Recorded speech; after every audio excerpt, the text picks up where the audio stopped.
Good evening, residents of Everett, Washington.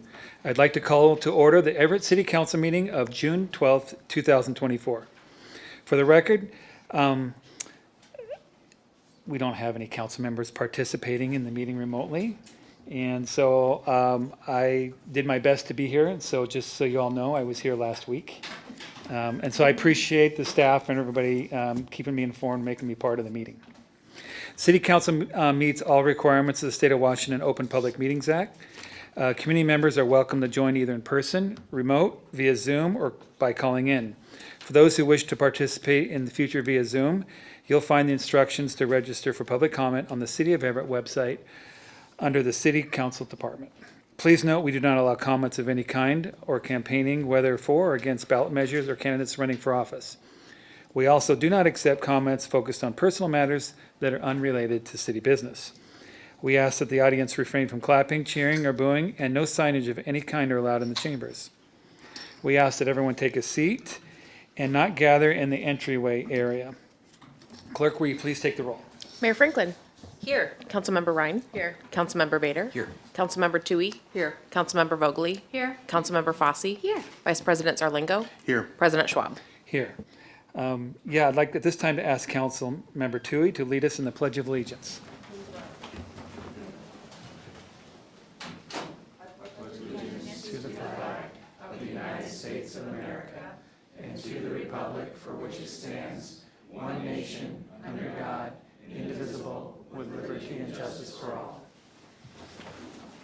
Thank you. At this time, I'd like to ask Vice President Zarlingo to read the land acknowledgement. This council wishes to acknowledge the original inhabitants of this place, the Snohomish people, and their successors, the Tulalip tribes. Since time immemorial, they've hunted, fished, gathered on, and taken care of these lands and waters. We respect their sovereignty, their right to self-determination, and honor their sacred spiritual connection with the land and water. We will strive to be honest about our past mistakes and bring about a future that includes their people, stories, and voices to form a more just and equitable society. Thank you. Good evening, Mayor. Good evening, President Schwab. I think we have the minutes first. Oh, yeah, thank you. I have a lot of pieces of paper in front of me. All right, so approval of the minutes. We have the minutes before us. They're emailed to us. Do I hear a motion? Councilor Ryan, so moves. Second. Okay, we have a motion to approve the minutes for June 5th, 2024. I heard a second. Clerk, please take a roll. Councilmember Ryan. Yes. Councilmember Bader. Yes. Councilmember Toohey. Yes. Councilmember Vogely. Yes. Councilmember Fossey. Yes. Vice President Zarlingo. Yes. President Schwab. Yes, and I guess I'm so excited to hear the mayor's comments tonight. It's your turn. Thank you. Thank you. I am so excited too. I have quite a few comments this evening, and we also have quite a few firefighters to swear in, so that's exciting. First, it's Ride Transit Month, and we are celebrating Ride Transit this month in honor of our own Everett Transit, as well as our service partners such as Community Transit and Sound Transit. And I wanted to share a couple points from the proclamation that I issued. One is that Everett Station is the largest transit hub in the county, connecting more than 10 different transit services, including Sound Transit, Sounder Train, and Regional Express buses, Island and Skagit Transit, Amtrak, Greyhound, and Flixbus. And recent research shows that 1 in 4 adults in the U.S. suffer from transportation insecurity, suggesting that tens of thousands of Everett residents require access to public transportation to move from place to place in a safe and timely manner. And with that, I'm proud to proclaim this month Ride Transit Month and urge everyone to jump on an Everett Transit, Community Transit, or Sound Transit bus or train this month. And remember to save the date for August 30th. It's the grand opening of light rail service to Snohomish County, all the way to Linwood. So super exciting. It's been a long time coming. It's still on its way to Everett. And so I'm not sure who's here to accept the proclamation. I see a few folks from our transit team. Thank you so much. Thank you so much. Oh, wait.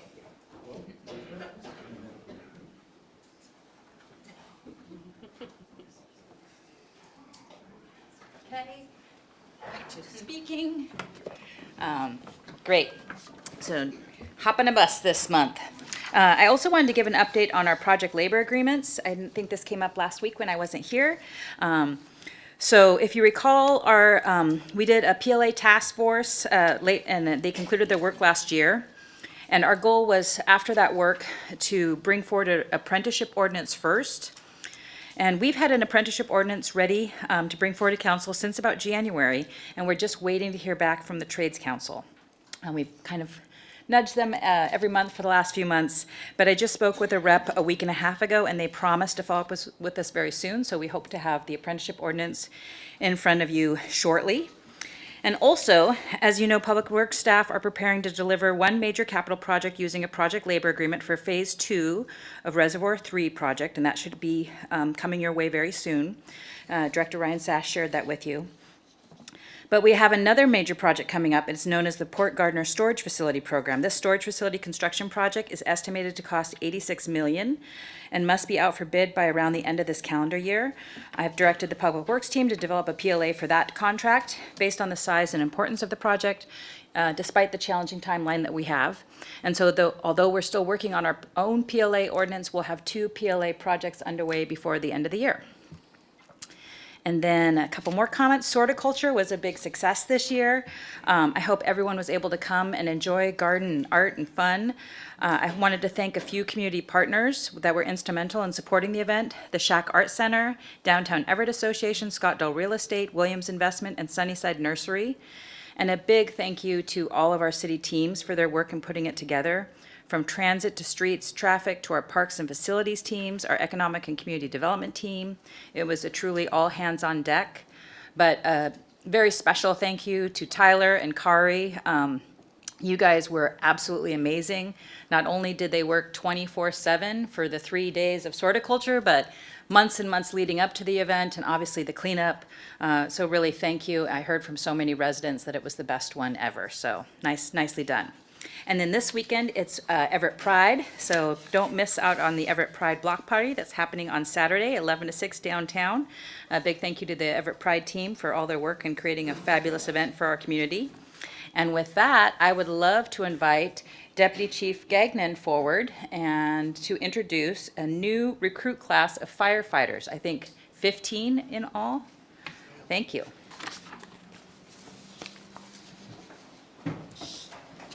I meant to show this. You can show this. Right.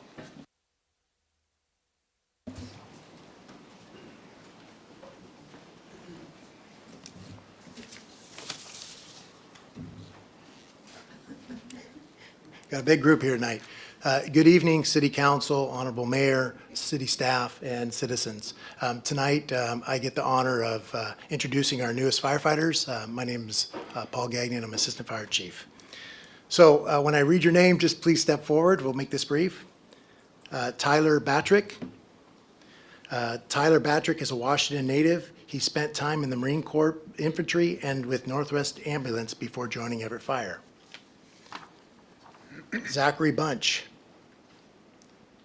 Zachary Bunch is from Renton and currently lives in Bellingham. He worked for Northwest Ambulance and then as a volunteer and part-time firefighter in Whatcom County. Hunter Campbell. Hunter Campbell was born and raised in Everett and still resides here. Hunter worked as a part-time North County Regional Fire Authority and attended Everett Community College Fire Academy program. While at the academy, he earned the Brass Tip Award at the Snohomish County Fire Training Academy. And fun fact, Hunter was a member of the Silver Tips from 2019 to 22. Stephen Clemenson. Steve Clemenson was a career firefighter in Wyoming for 6 years and moved to Snohomish in 2023.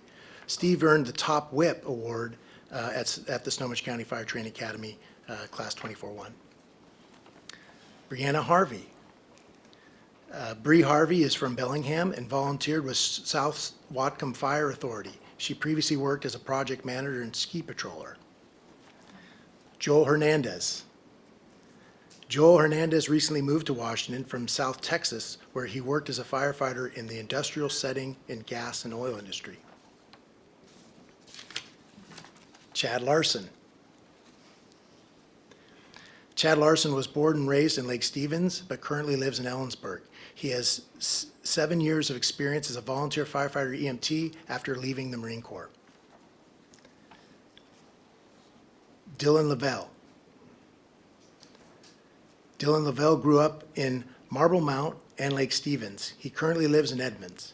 Before joining the fire service, Dylan was a baseball coach. He has been a volunteer firefighter with the Savannah Fire Department and North County Regional Fire Authority. Junius Lockett. Junius Lockett was born in Sacramento and grew up throughout California. He now lives in Mukilteo. He was a carpenter before he decided to join the fire service in Everett Fire. Kyle Novak. Kyle Novak is from Marysville. He spent the last decade in collegiate sports as a player and coach. Kyle earned the Key Award at Snohomish County Fire Training Academy. Just keeps going. Jonathan Pointer. Jonathan Pointer has lived in Everett for 13 years, but was born and raised in Granite Falls. John has no prior fire service, but earned his associates from Everett Community College. Cole Soley. Cole Soley is from Seattle and has returned from his 16-year stint in Colorado. Cole has 7 years in the fire service experience as South Metro Fire Rescue and is a paramedic.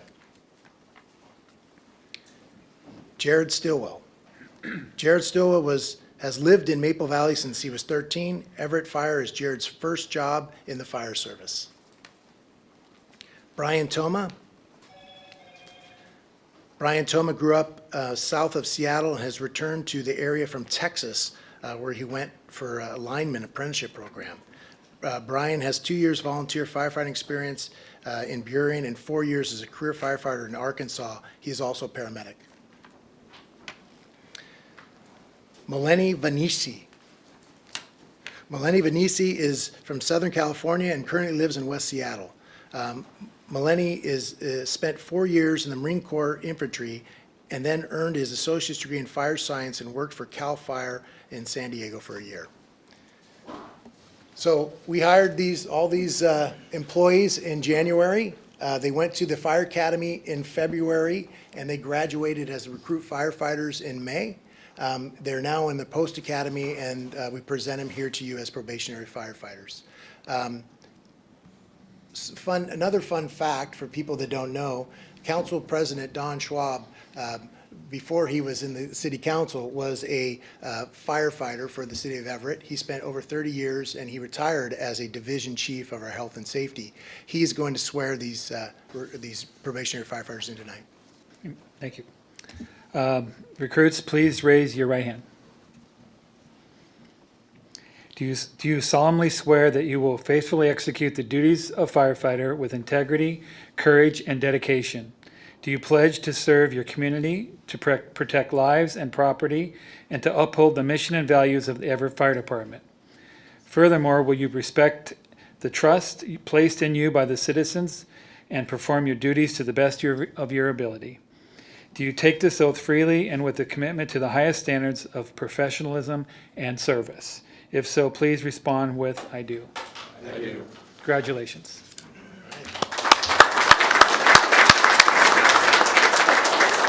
A gauntlet of handshakes.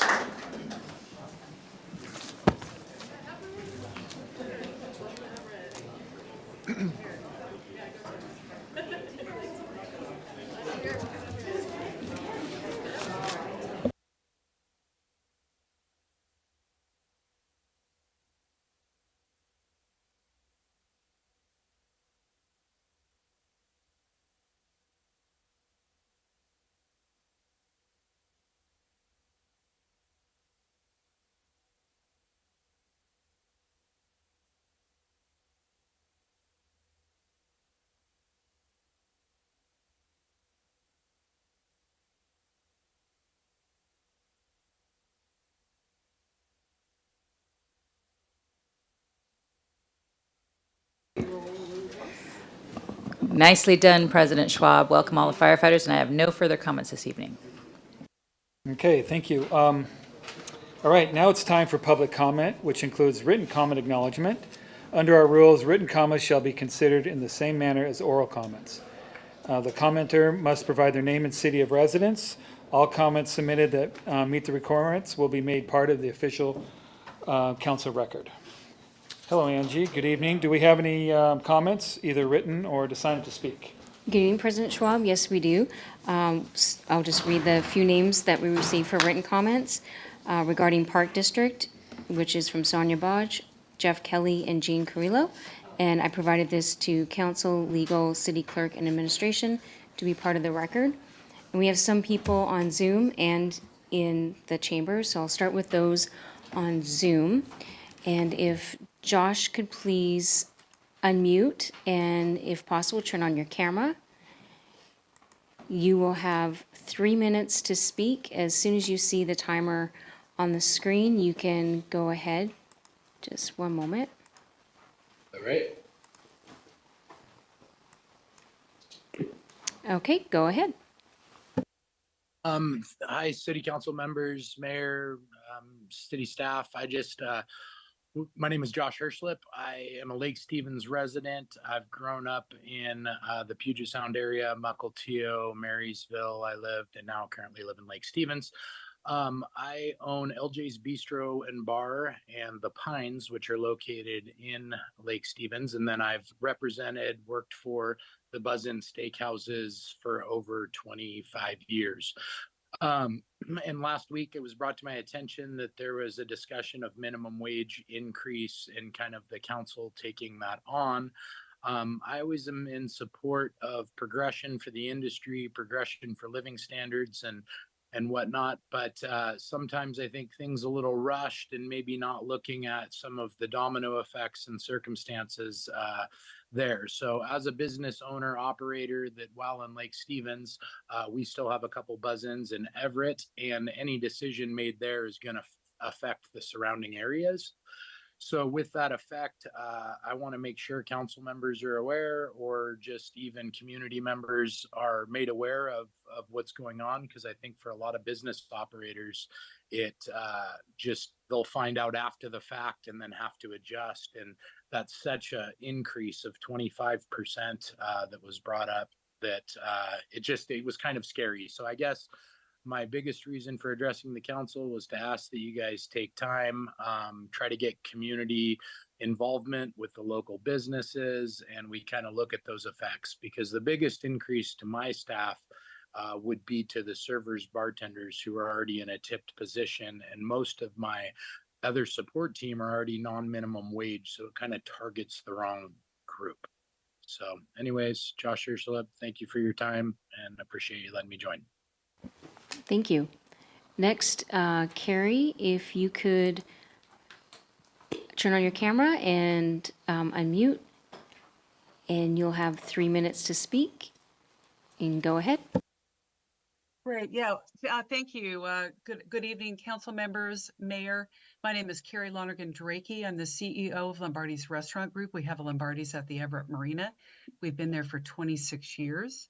I'm also a resident of Snohomish, the city of Snohomish. So I too share Josh's concerns about the large increase in minimum wage that's being proposed via legislation in the city of Everett. And for those of you that are not aware, there is currently a slowdown in sales in restaurants of every type, be it fast food, casual service, quick service, full service restaurants. And it definitely is having an impact on restaurants' ability to even stay in business. So if we end up having a 25% increase in minimum wage, I really fear for many small and medium-sized restaurants being able to continue to do business in Everett. And you know what's impacting, I think, the economics right now that's hurting not just businesses and workers, but everybody, is this 40-year inflation. And these are policies that need to be addressed at the federal level and really can't be fixed at the local level. So businesses, and I'm going to repeat myself and say this again, especially small and medium-sized businesses, we're really struggling. And so we cannot take another massive hit in our payroll costs. Is my time out? Looks like my time is already, oh, I'm sorry. So just to share a little bit of perspective from a different state, California recently targeted a $20 minimum wage to fast food workers, and that took effect April 1st. Since April 1st, there's already been tens of thousands of layoffs and many, many businesses closing. A large Mexican chain, I think, is shutting down 50 locations in California throughout the state and has just filed bankruptcy.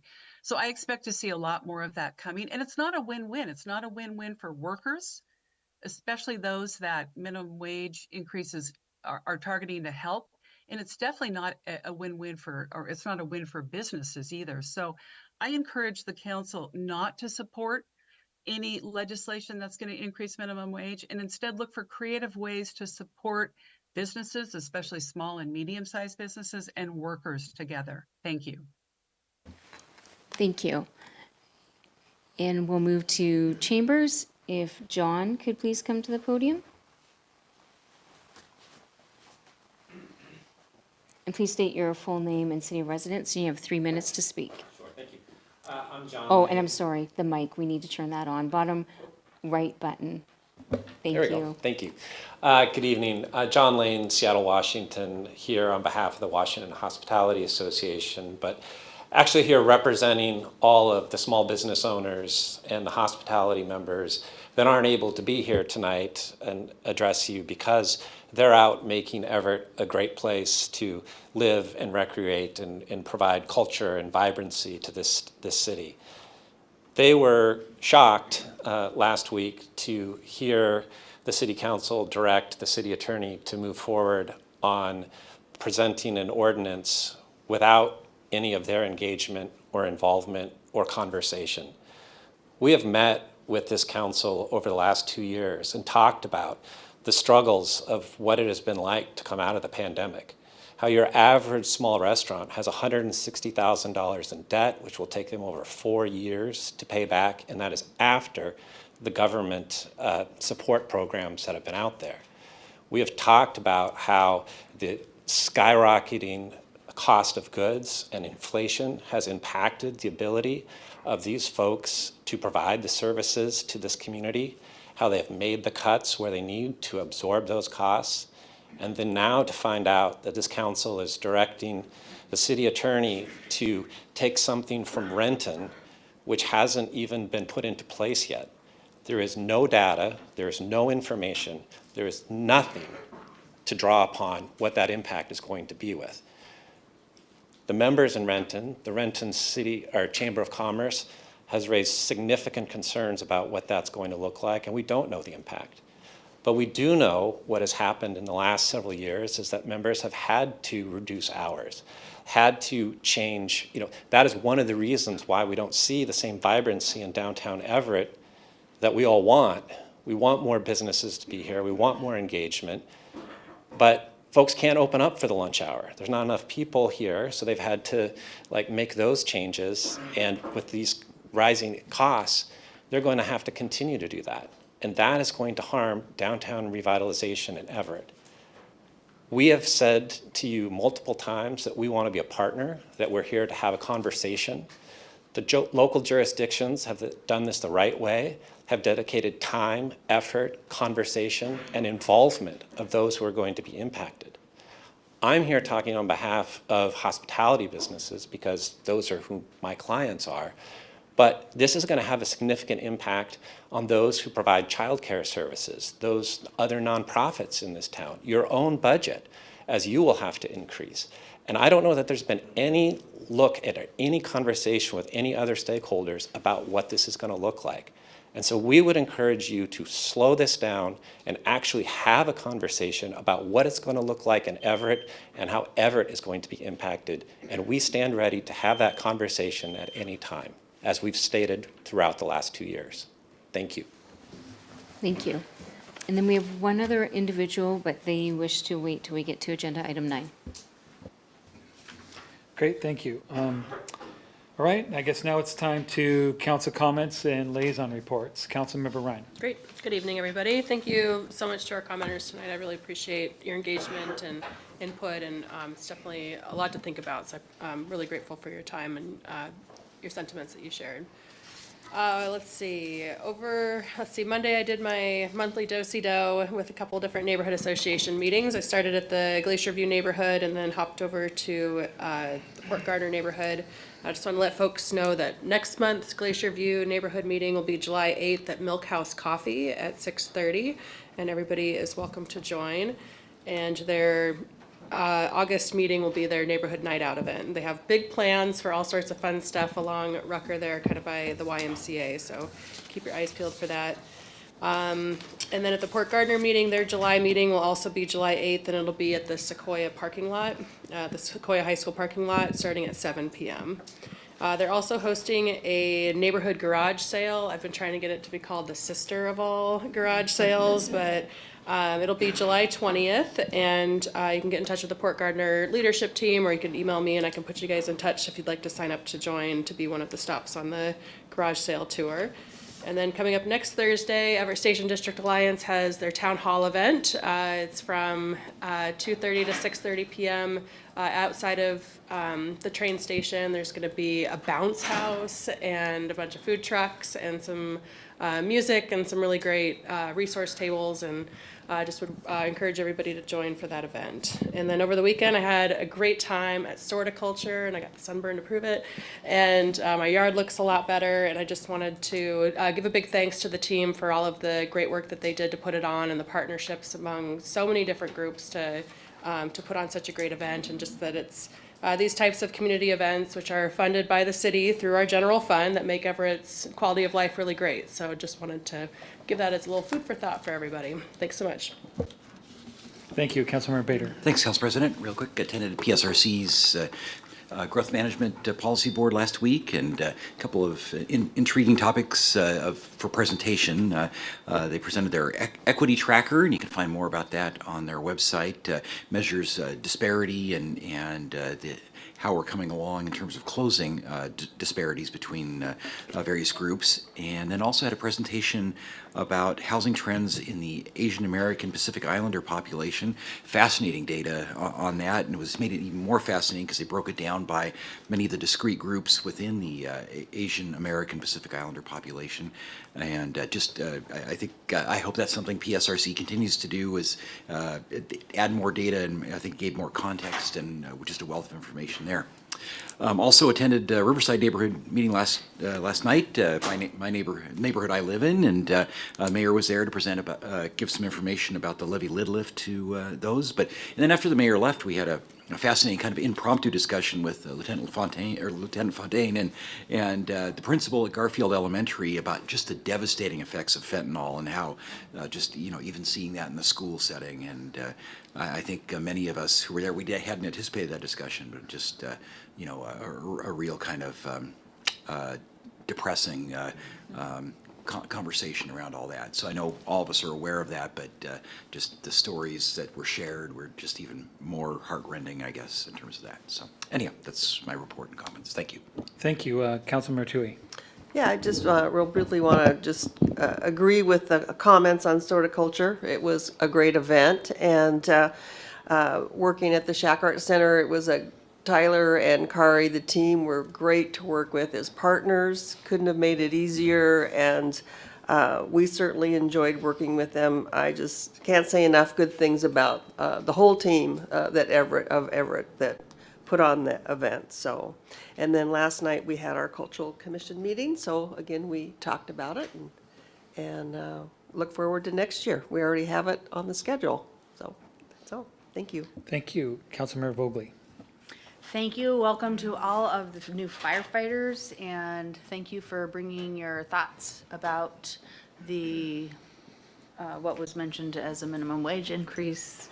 I'm sure there will be much discussion, so I'm sure everybody will be getting calls. And earlier tonight, we had a very informative and lively discussion on the comprehensive plan periodic update. Please watch it online if you missed it. It's captivating. Okay, maybe it isn't, but it is pretty good information. And then you can also join staff. Ooh, you can't read this, but I'm going to tell you what it says. Be part of the future. We are planning the future of our city for the next 20 years. It's the Comprehensive Plan Expo. One time is June 28th from 5 to 7 at Everett Station Warehouser Room, so 4th floor on the elevator. And then another one in South Everett is June 29th. 11 a.m. to 2 p.m. at the Evergreen branch of the Public Library, right next to or station number, I'm gonna say 6, but I was corrected, so it's 6. That's online. There's these that I'll leave around. And Monday and Tuesday, from like 9 to 5, it was amazing. I attended the Law and Mental Health Conference, and the subject this year was psychosis. And I really hope that some other folks in the city team might have been able to go to that. I'm not sure. I failed to mention it beforehand. And I'm going to tell us more about it specifically next week, but it was recorded, it was online, so it was recorded and can be watched until the end of June. So I just want to put that out there, and since 2000, the Law and Mental Health Conference has brought together expert speakers, teachers, and practitioners with legal, clinical, and lived experience. It's designed for attorneys, law enforcement, public and private clinicians, public health care and hospital administrators, social workers, policy designers, and legislators, and organizations and individuals involved with the care and welfare of people with mental illness. And most importantly, for those with lived experience of severe mental illness. And again, this year it was psychosis, and there was so much to learn. A little bit of hope and a lot of, oh man. But, so if we can figure out how to get more people to see it, then let's do it. That's all I have. Thank you very much. Great, thank you. Councilmember Fosse. I wanted to say a big welcome to our new firefighters. That's very exciting. And I would also like to reiterate the comments about SOAR culture and the team doing a fantastic job. It was a huge hit. My kids had a fun time. I got way too many plants, and it was the best SOAR culture I remember going to, and it was a lot of fun. So good job, team, and everybody that participated and put that on. We had the Stadium Fiscal Advisory Committee meeting. You guys can make sure to watch those when they come up. They're interesting today. And I know recently we also had a council birthday. It was Councilmember Vogeley's birthday, so a very happy birthday to Councilmember Vogely. Everett Pride this weekend. I hope to see you guys there. And in advance, since we won't be seeing y'all, happy Father's Day for those who celebrate. And then next week on next Thursday, and you'll be hearing probably more about this later, there is going to be a community meeting / neighborhood meeting for the Everett Housing Authority talking about their park district. That's the 20th. It's going to be happening at the Baker Community Hall that they have in the Delta neighborhood. And it's going to be, my understanding, a combination of not only the Delta Neighborhood Association, but the Everett Housing Authority coming in to present.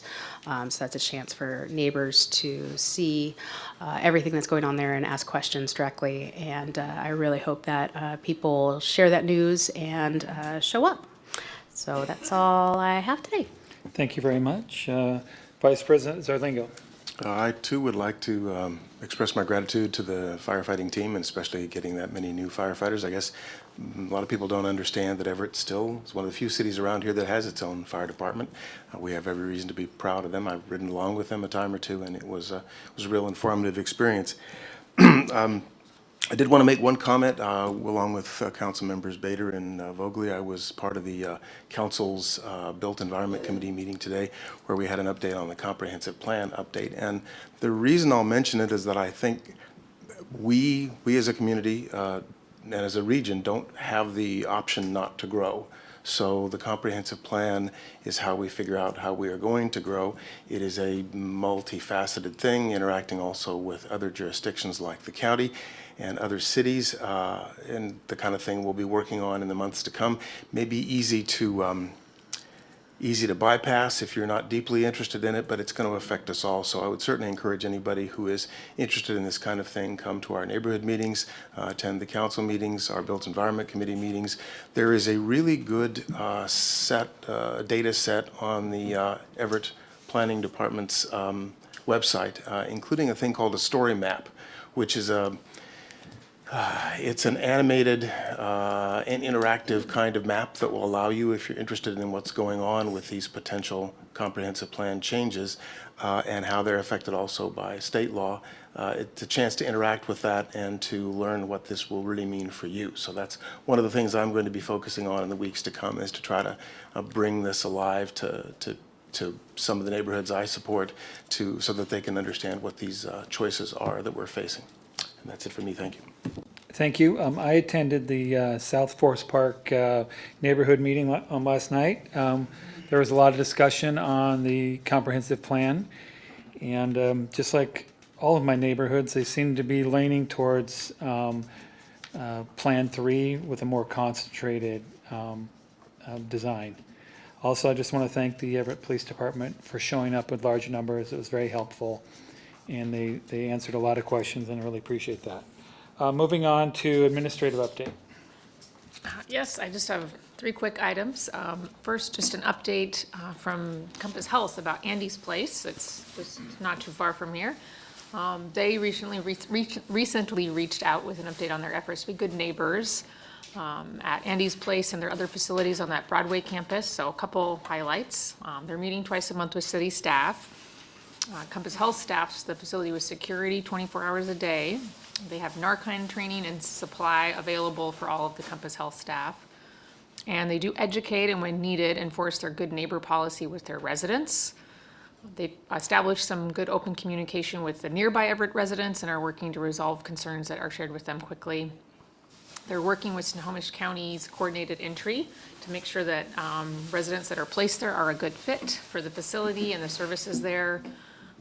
And they also, I think, 2 last things, I guess, on that. They've seen positive impacts from the new buffer zone around their property as a tool that helps them ensure those that are visiting the campus are appropriate to be there.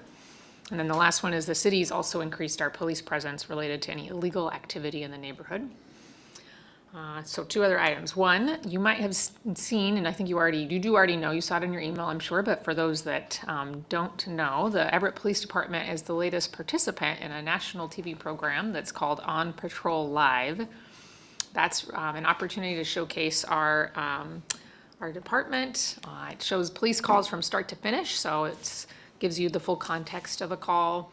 The team from Reels channel, that's the network that has this show, they're filming this week with our officers, and that first episode featuring Everett will air on Friday this week on June 14th. Lastly, just like we do many nights, but last week we heard, I think it was just last week, we heard some concerns about speeding on around 21st and Rucker. We're hoping to bring a conversation about our approach to reconsidering speed limits on Rucker and other secondary arterials like it, first to the Safe Community Committee in July. We don't have folks available in June, as long as community chairs are okay with that.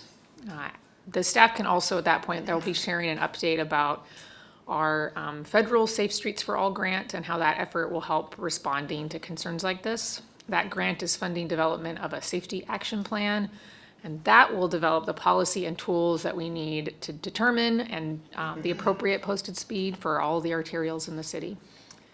Okay, that's it. Thank you. City Attorney David Hall. There's no executive session tonight, and I've got a brief report on several items. First of all, to follow up on Councilmember Vogel's comments about the mental health and law conference you went to, I'll put in a plug for an organization that I've been very involved with, and that's NAMI, the National Alliance on Mental Illness, which is a great resource for anybody suffering from a mental health condition, and especially family members of people with a mental health condition. Secondly, I'll pile on to the compliments of our firefighters. They have very firm handshakes. And if we'd had a couple more, I'd have to switch to my left hand. Third, we've been working on Councilmember Fosse's amendment to the zoning code to allow birthing centers on the ground floor of in certain zones where they're not currently allowed. It's a little bit different than some other ordinances where you propose an ordinance, get a second, we work on it, we come back to you, and I think you know this already, because it's an amendment to the zoning code, it goes through the planning commission. So it'll go to the planning commission, there will be what I expect will be a very brief environmental review process, a checklist, and a determination of non-significance, and then it will come back to you whether or not the planning commission recommends approval, but it just has to go through those couple of steps because of the nature of the ordinance. And fourth, I think most of you know, because I sent you a notice on Monday, that the hearing examiner issued a decision on the pallet shelter appeal. We won, she denied the appeal. Looking at the resources the appellant has poured into the hearing examiner stage, I suspect they will appeal that decision to Superior Court. That will be an appeal under loop of the Land Use Petition Act, which provides for an expedited review, but expedited in Superior Court means 4 or 5 months instead of a year.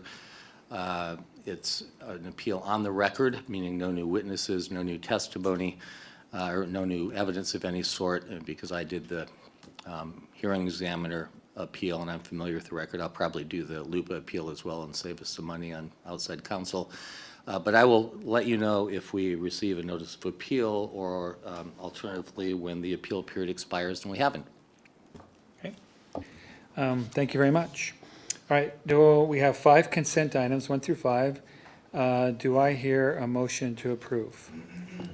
Councilmember Bader, so moved. Okay, motion, do I have a second? Second the motion. Motion and seconds been made for consent items 1 through 5. Clerk, please take the roll.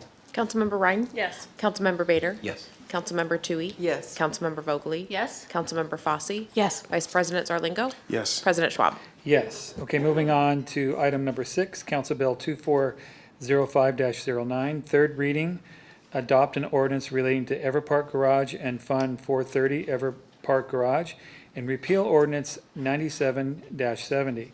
Do I hear a motion? Councilmember Bader, so moved. Second the motion. Motion and seconds made. Are there any questions? Okay, hearing none. Clerk, please take the roll. Councilmember Ryan? Yes. Councilmember Bader? Yes. Councilmember Tui? Yes. Councilmember Vogely? Yes. Councilmember Fosse? Yes. Vice President Zarlingo?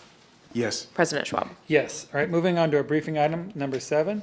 These items come before the City Council, serving council committees in a whole, and are likely to be scheduled in a future meeting. So item number 7, Everett Chamber of Commerce. We have Economic Development Placemaker Manager Tyler Chisholm. Welcome. Here to brief us. Hey, everybody. Great to be here with you all. Thanks for the kind words about horticulture. I take very little credit for it.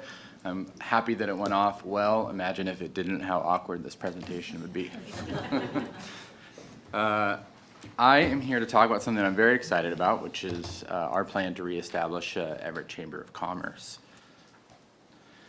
Purpose and goals for tonight are to brief you all on our plans, to discuss the need for a Chamber of Commerce in Everett and share some feedback that we've collected from businesses, and then outline a request for an estimated $500,000 in COVID recovery funds, as well as lay out a timeline for the project. I've got about a 15-minute presentation. I'll try to shorten it down a little bit because I know you all have a full night, but I'm going to talk about the key functions of a Chamber of Commerce, mostly for the benefit of the community who may be watching and wondering, what is a chamber, what do they do, how are they different from other economic development organizations in the community. Talk about a very brief history of the Everett Chamber of Commerce. I'll share 5 reasons on why we need to reestablish a Chamber of Commerce. Then I'll share next steps, implementation timeline, and then turn it over to y'all for questions and comments. Does that sound good? Cool. All right, key functions of a Chamber of Commerce. All chambers are different. They're independent organizations, but if you look around the region, almost all chambers participate in these 4 areas of focus. They provide information and resources to businesses. This is market research, training, coaching. I own a small business in Everett, and I have really benefited from these types of programs, specifically SCORE mentors and things like that. I had a volunteer help me write my first business plan. It was a SCORE mentor that I was connected through the Marysville-Tulalip Chamber, and they helped me form an LLC. It was all free, and so these are great resources for businesses. They provide networking opportunities, so they host events, they facilitate B2B relationships, they participate in community engagement and promotion, so they promote local businesses, they engage local businesses, they produce community events that boost the local tourism economy, and then they also participate importantly in business advocacy and representation. So they act as a voice for the local business community in policy discussions, and they influence legislation. You can think about a chamber sort of like an association of Everett businesses by Everett businesses. Chambers are typically structured like this is similar to most of you in the nonprofit or government world. They have a board of directors that they're governed by. They're led by, and the day-to-day operations are managed by an executive team or executive staff, or executive team and staff.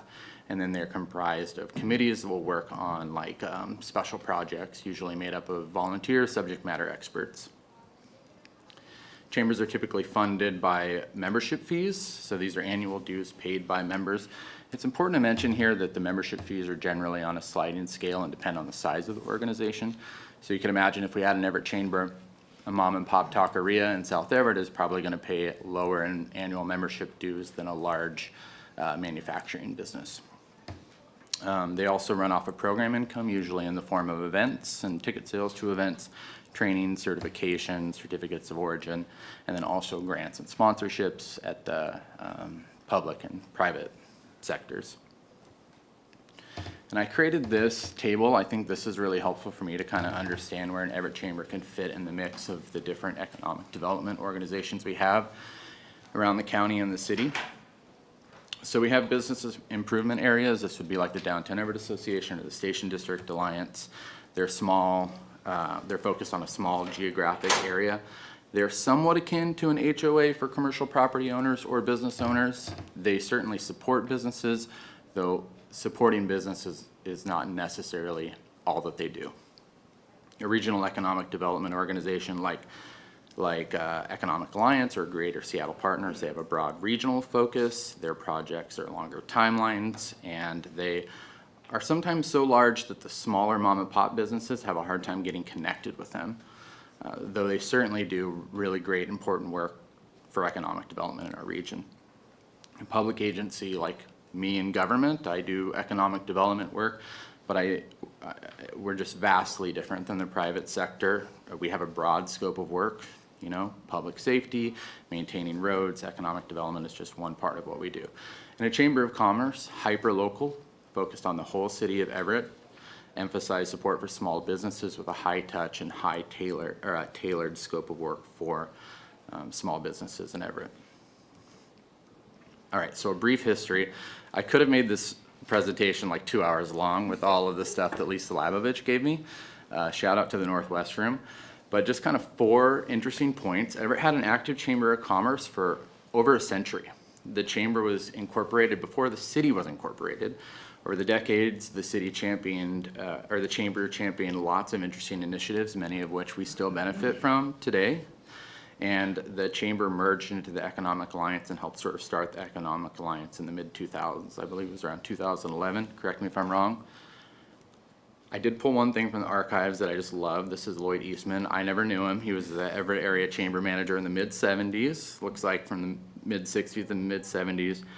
Guest editorial from the Herald. I love this quote. I think it's really relevant to our vision for the chamber today. But a major responsibility of our Chamber of Commerce is to foster the community's economic well-being, making Everett a better place in which to live. I think all of us kind of work on developing, protecting, improving quality of life here in Everett, and so I found this relevant to our work. All right, so why establish an Everett Chamber of Commerce? Why do we need it? First and foremost, businesses are asking for it, and I will freely admit that I was a stick in the mud on the team when we started talking about introducing a Chamber of Commerce. I felt like, do we really need it when we have so many other organizations participating in economic development? Mayor Franklin asked me and my colleagues to reach out to Everett businesses and sort of validate some of these things that we had been hearing, and I was wrong. Businesses want an Everett Chamber of Commerce. They feel like something is missing. And local business feedback really highlighted a significant need. I'll share some of this briefly. So these are quotes from some of the businesses and managers of business that I was talking to. I pulled 3 specifically. One business owner said, business owners recognize chambers as a key support hubs for networking and resources. However, it's not obvious where small businesses in Everett can get this type of support. So what they're saying is that small business owners know that when they have an issue, they can call a Chamber of Commerce. Everett doesn't have a Chamber of Commerce. Who do they call? This other one I feel like is really relevant for my concerns that I shared. Partners like, so this is a manager from a newer business in Everett who once ran a chamber of commerce in a neighboring community. Said partners like EASC, DEA, ESDA have established roles. So there's clarity and we can avoid duplication of efforts within the business ecosystem. Another person said small businesses in South Everett are underserved and require tailored support. Current resources often favor large manufacturing firms or downtown small businesses. This is, again, a quote from a business owner. This isn't necessarily my opinion, but just thought I'd share this with you. I asked business owners, why would you join a chamber of commerce? And I got really interesting answers. Visibility, I want more customers.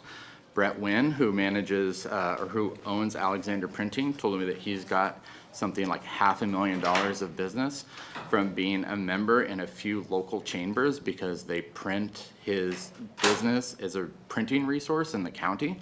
So he gets all these big jobs from just a small little ad in the Chamber of Commerce guide. I thought that was really interesting. Another person said that they want to expand their network and they like being a member of the chamber so that they can expand their network and work with other local businesses and forge stronger business-to-business relationships.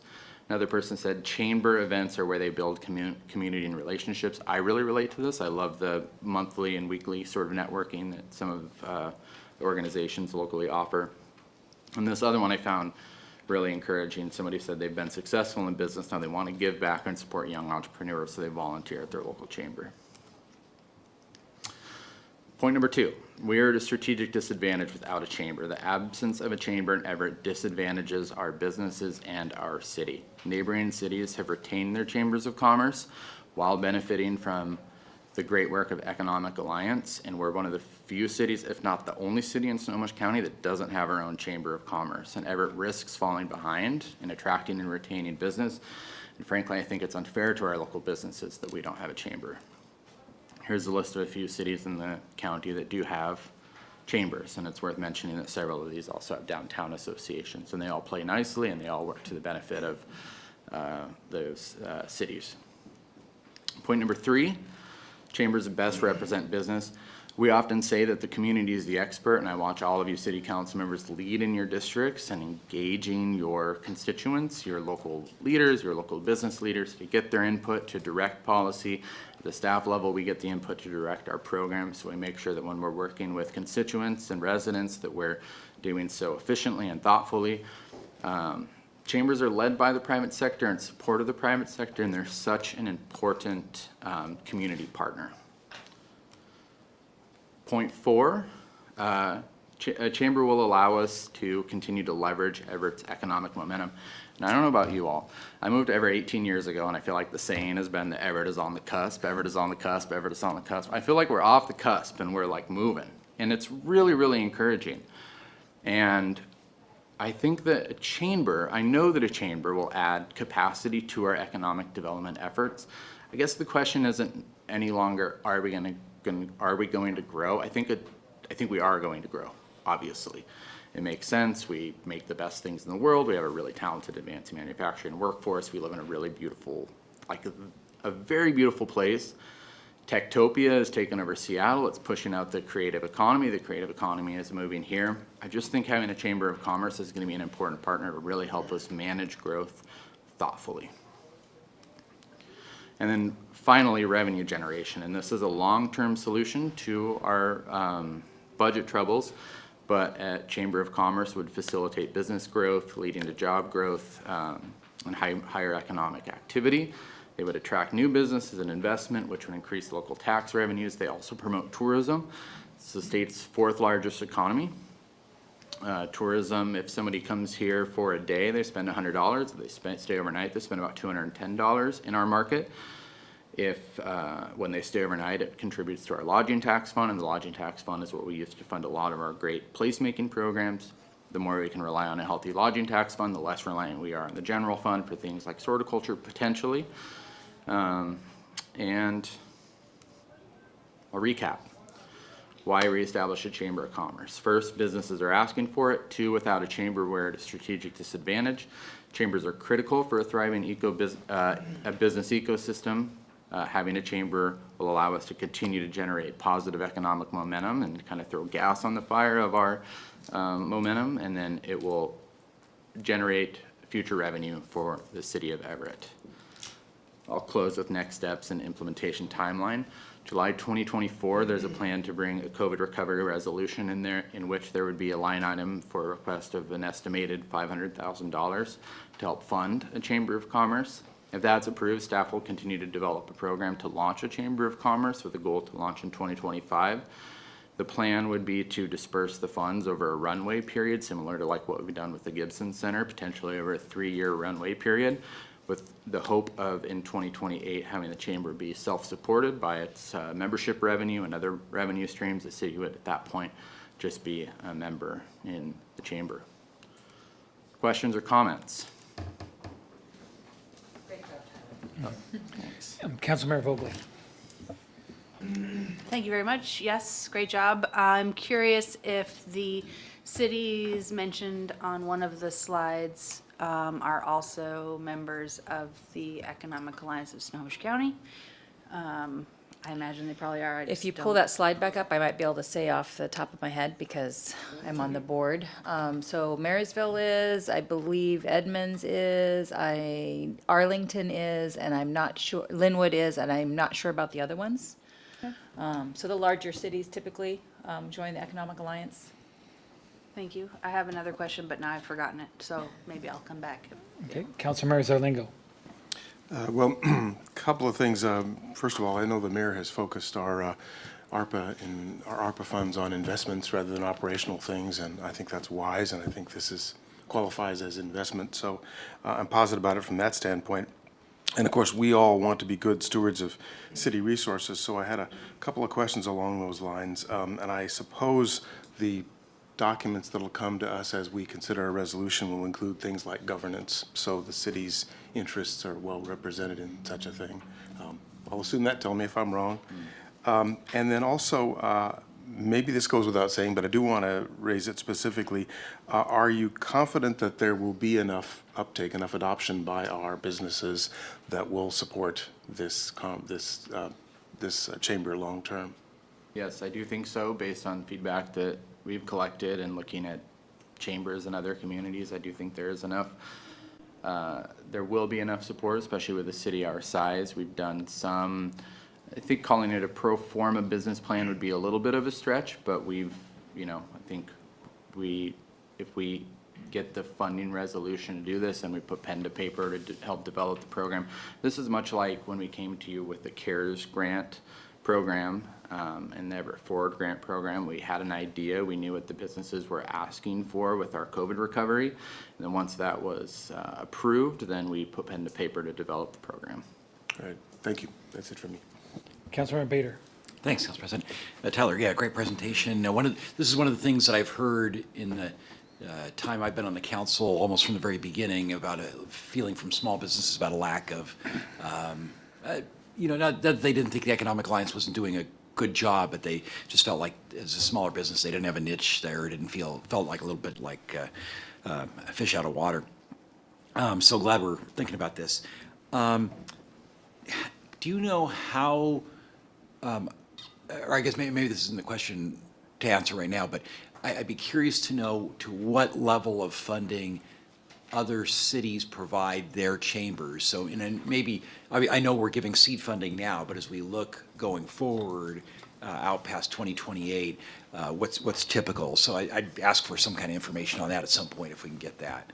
And I think part of that is because I seem to recall, and maybe Councilmember Toohey might remember as well, that at one point in the teens, I think we had to push the Economic Alliance not to rely on funding from Everett so much, and I don't want to get in that kind of situation with the chamber either as well. So I'd be grateful for some guidance on that.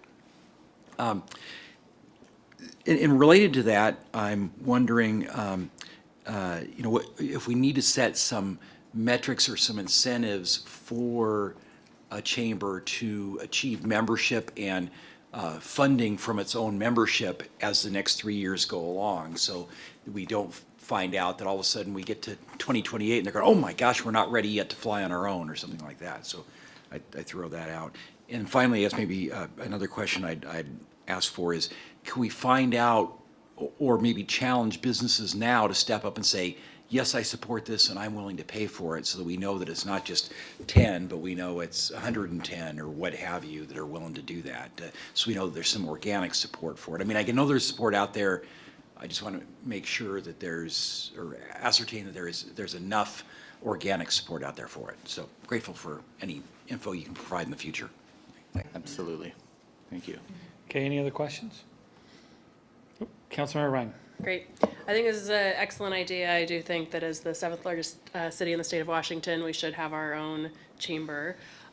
Just as you were talking, I had an idea balloon that I just want to float on out there that since it is a revisited chamber, or like a renewing of an idea, I'd be open to hearing suggestions for a renewed name to call it. So maybe it seems like Chamber of Commerce might be just like a rebranding, I guess, I think would be a bit dated, thank you. So I would be open to suggestions for fun new names that are, you know, just a little bit more enticing and whatnot. So I wanted to mention that. I'm very happy to support. I agree with Councilmember Bader. I do want to, I'm sure we'll see some more documents down the road about the funding and the budget and whatnot, but I do worry that they would get to a cliff at that third year. So if there did need to be an additional, like, slight padding for the fourth year, then I would be open to put in additional money for it. But I think that a chamber is well needed, and I think it'll relieve your guys' phone lines too from different businesses in the community that need support and guidance and information and resources and networking opportunities and all of the other phone calls that you guys field from our small businesses, and can direct them to a person that it is their full-time job to help with that. So happy to support and really glad to see this come forward. Thank you. Thank you. Two things. I had a stress dream last night about this presentation that I called it the chambray, what was it, the chambray of commerce, so name to maybe consider. I don't think it's very good, but it did inspire me wearing blue today. Two, am I hearing you say that we should ask for more money for a Chamber of Commerce? That is correct. Thank you. All right, noted. Okay, no further questions. Oh, one more, Councilmember Vogel. I just wanted to make sure everybody else asked. Okay. I think I heard Councilmember Bader say, bring some people in and tell us that it's wanted. So I know at least one person is in the audience today that's already spoken about, you know, stuff that the hospitality industry is in favor or not in favor of. Yes, I'm calling John Lane out, and no, you don't need to come up here, but I do want to hear from people, business owners, not just hospitality, but everybody, that I want to hear what they told you, even though you wrote it and I believe you, I still want to hear it. Let's see, financing. So way back when, we did have a member of Economic Alliance come in and ask for less than this to help move, and create some of the things that a chamber would benefit the city of Everett. And then that went away and it didn't happen. I have no opinion either way. I'm just reminding everybody that it happened.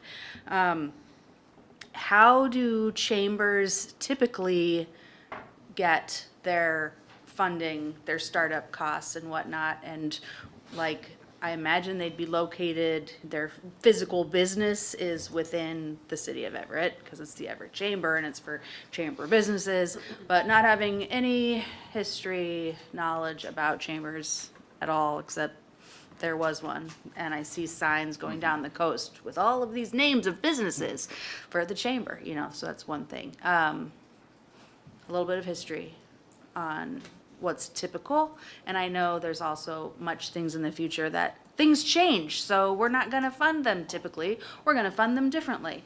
I just wanna know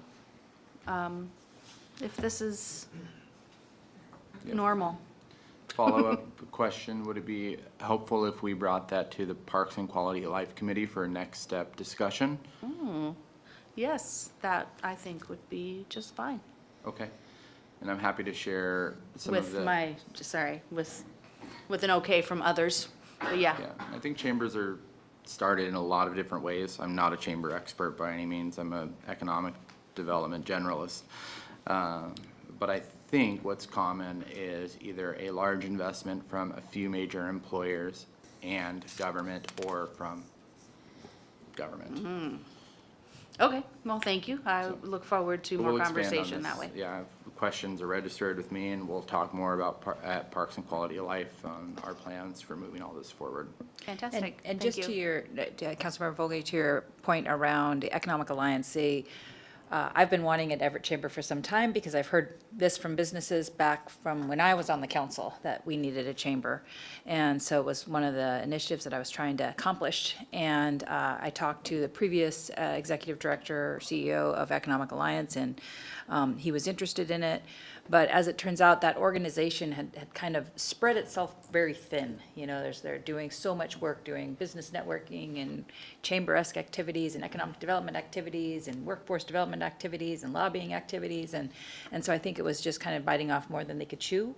And since they've had some leadership turnover, and the executive board is working, which I'm a member of, on some visioning work of the future of that organization, to exactly what their core functions should be.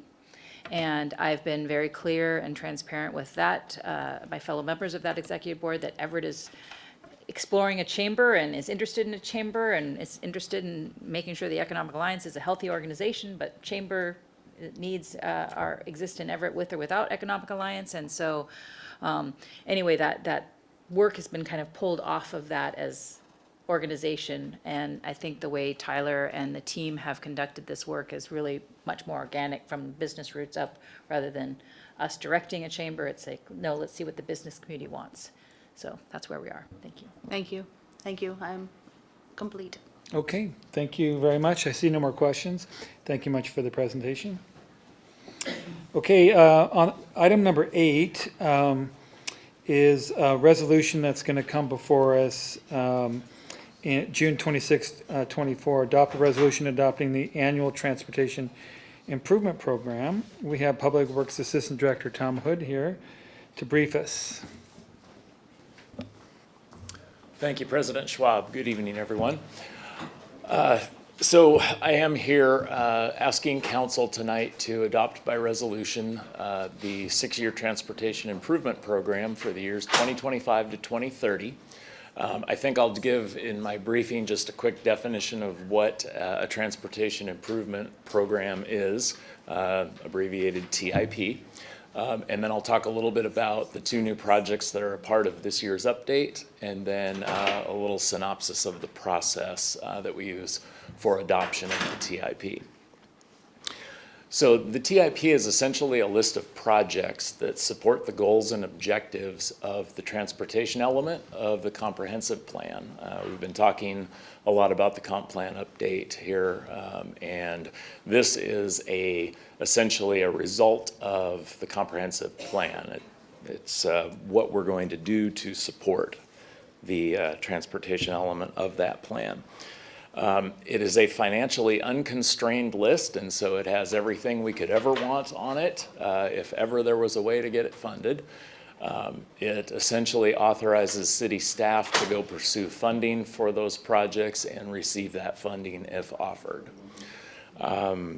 State law requires an annual update every year for the transportation plan, a rolling 6-year plan. So this year's update has 2 new projects on it. The first one is an Everett Transit project to pave the parking lot at 33rd and Cedar. Transit has accumulated more buses with the transition to electric buses and such, and needs some additional parking area, and they'll be using that lot. Actually, they already are using that lot. It's just in really bad shape and needs to be paved for the sake of the buses. And then the second project administration alluded to earlier tonight, the Safe Streets for All Safety Action Plan projects. This is a federal program that came out of the bipartisan infrastructure law a couple of years ago and provided $5 billion nationally over 5 years for local jurisdictions to improve their road safety. So the city was fortunate enough to receive one of the planning grants to do a safety action plan. By having an SS4A safety action plan in place, that then qualifies you for the implementation grants that are available under SS4A. And so the city is taking this first step by doing the safety action plan.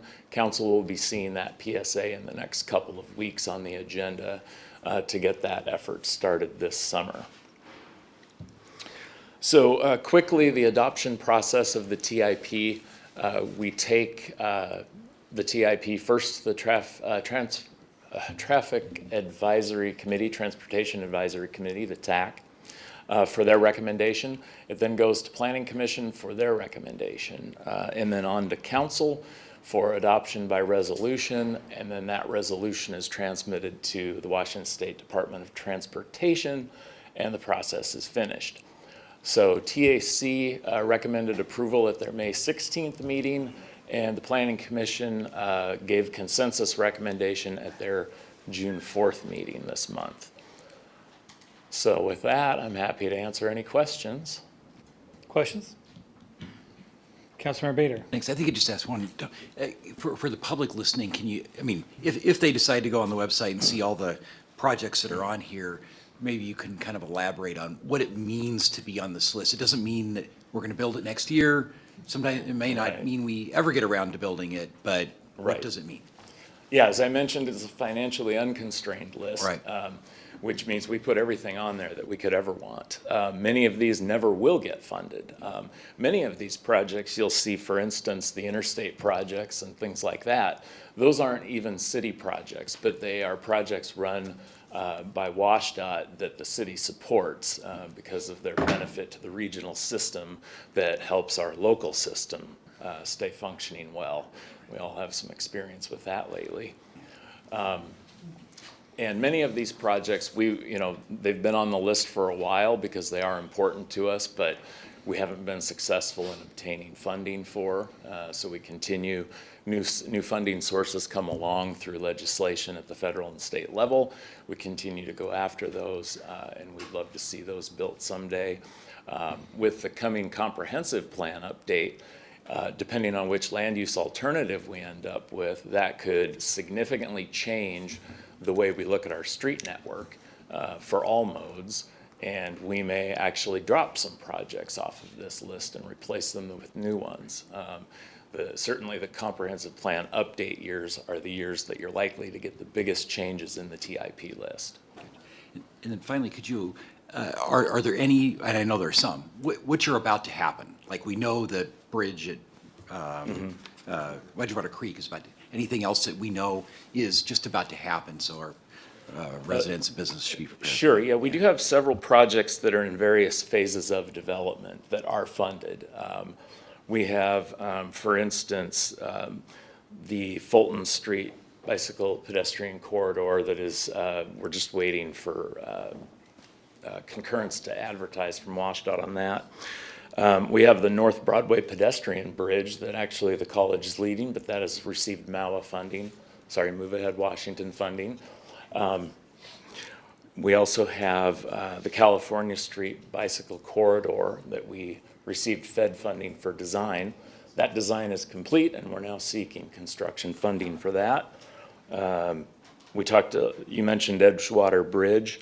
Our Maryland Ring Creek Bridge replacement has also received federal funding, so we'll be beginning design on that next year. There is the freight mobility route improvements, 41st Street, Rucker Pacific, West Marine View Drive, excuse me, that we're currently in planning study on, doing alternatives analysis. We have the Epic Bridge project coming up that we're doing a type, size, and location study on. I'll probably see you at the presentation next month for that. So there's quite a few things that we do have in the hopper. And we have all of those listed on our project web pages as well, which are easy to find through Public Works. All right, thank you. Councilmember Zarlingo. I believe I asked this question for a clarification last year, but I want to make sure I didn't misunderstand it or that the answer hasn't changed. The kind of counter of this, if things are to be funded, they do need to be on this list. So that's the reason the list is a superset of possible projects and unconstrained. Right. Yeah, this is a list that authorizes staff to go seek funding. And if it's not on this list, then we can't go seek that funding, and, okay. Councilmember Fonzie. Thank you. So this list that folks will be able to look at, I know that they're having some things going on with the display and may not be able to see them at home, but going to the website and being able to look at those, folks may notice that they are numbered in, and so, and I also noticed that there's some things on here in particular that would be helpful with the next thing on our agenda, the Park District coming up and mitigating some of those traffic concerns.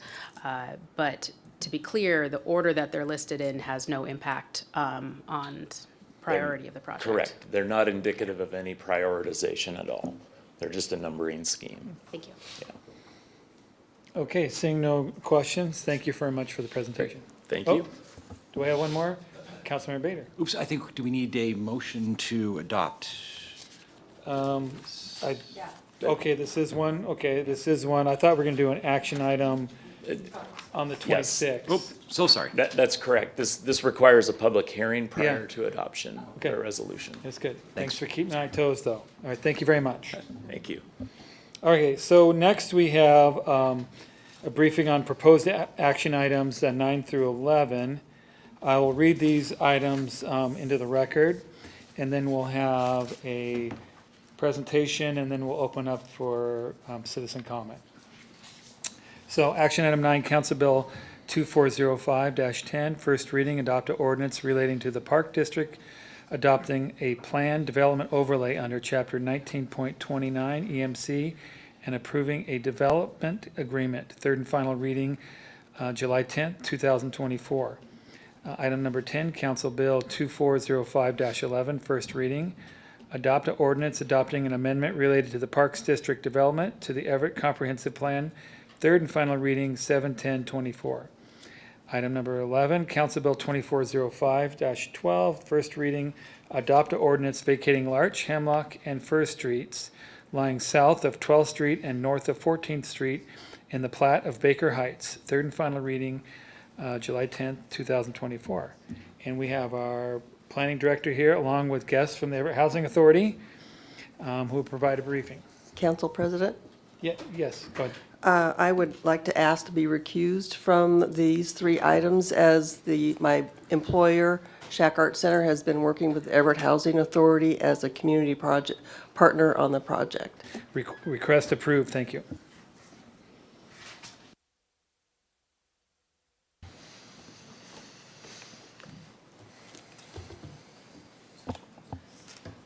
Good evening, Council. I won't talk about any art centers until the time is right. I'm York Stevens Wajda, Planning Director for the city, and we're here to provide a briefing on the Everett Housing Authority's proposal for the Park District development on the former site of Baker Heights. I'm going to kick it off with a bit of an overview and orientation to what is a pretty large constellation of documents associated with this. It's a significant project and that deserves significant paperwork, I suppose. And then we'll turn it over to Everett Housing Authority staff and consultants to walk through some of the details of the development, their vision, and some of the benefits that they see of this development. Here's the constellation of documents. That's not quite even it. The main point I want to make on this slide here is that all of these are available on a web page for the Everett Housing Authority Park District project. That web page is, there it is, up on top. You can also find it, I think, through your favorite search engine. Just type in EHA Park District. Your council packets, I think, are kind of linear, so if you were wanting to jump to any particular item for reference, this is a good way to find it on that website. This proposal includes 3 ordinances: an ordinance for a comprehensive plan amendment, an ordinance for a plan development overlay and development agreement. I'll touch on each of these in turn after this. A street vacation The application package, this is something that was initiated by EHA, and the application package includes all the normal things, a cover sheet, checklist, supporting information. There's a wealth of information on the geotechnical, the utilities, and all those sorts of things that are available there. We have a city staff memo, an Everett Housing Authority memo. This project has been under consideration by the city through the Planning Commission mainly for over a year now. In this latest phase, there have been a few changes, although for the most part, the major aspects of the development have been the same since, I think, August of last year, when the main package was delivered to the city. But for those who have been following it along that whole time, we have a document that lists any changes that have been made since that initial package was received by the city in August. There are information booklets, and then on the website, there's also links to all of the Planning Commission packets and videos over the course of this development review time.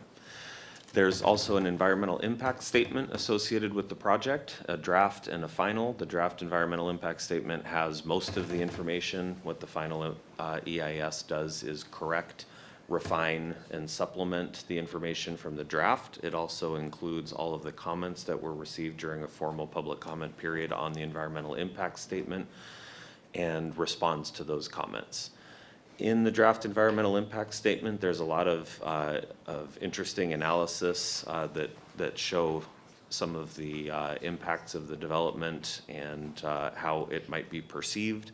I'll draw specific attention. I think the transportation report folks will find interesting. It has travel models that estimate the amount of traffic that will come out on intersections near to the development, as well as some that are farther away. Noise reports, there are some graphics in the aesthetics chapter, and shadow studies and things like that. So in all of this information is just about anything you need to understand the project and the proposal, which is what we're after here. Here's the website again. Again, there are 3 ordinances, and each of the ordinances have some exhibits. On the left, we have the comprehensive plan amendment, and that is an ordinance with an exhibit that actually has the strike-through, just like any other change to a municipal code. It's the same thing for the comprehensive plan. Next, we have the plan development overlay and the development agreement, and that includes 4 exhibits. Exhibit D should say development agreement. And then finally, we have the street vacation ordinance. I will walk through each of these. The comprehensive plan amendment is pretty tailored, pretty small. It changes one table in the comprehensive plan. We have designations throughout the city, commercial mixed use, multifamily, single family, metro, Everett, and industrial. I might be forgetting one, park open space, I think, local resource lands it's called. Each of these have a range of building intensities and heights associated with them. The multifamily residential, which is what the site of the park district is categorized at, currently has a limit of up to 10 stories in height. The application and proposal includes words that allow for up to 15 stories in a planned development overlay, which is what this development proposal would include. The comprehensive plan, of course, we're working on a major overhaul and update to that. We expect that this table will be replaced next year. If this proposed plan development overlay and development agreement are adopted this year, that will lock into place the rules for the development. And even if this table were to change next year, that would not impact the Park District project, but it means that I wouldn't expect this language to be applicable to any other part of the city before it is replaced. There is a plan development overlay. What a plan development overlay does is supplement, replace, or otherwise change the development regulations that would otherwise apply to a given property. In this case, the Park District site is zoned UR3, and the plan development overlay adjusts some of the rules that apply to the UR3 zone. And one of the ways that it does that is the use matrix. We have in 1905 chapter of Everett Municipal Code a series of land uses and what's allowed where under what approval route. This plan development overlay changes those for the UR3. I don't think there are any changes on the residential side because UR3 is a multifamily residential zone. It already allows the multifamily residential use, which is the residential use expected or proposed for the Park District. On the commercial side, it does allow a few non-residential uses that would otherwise be prohibited within the UR3 zone, and the ones that have changed are in bold there. So a brewery or a pub or something like that would be allowed.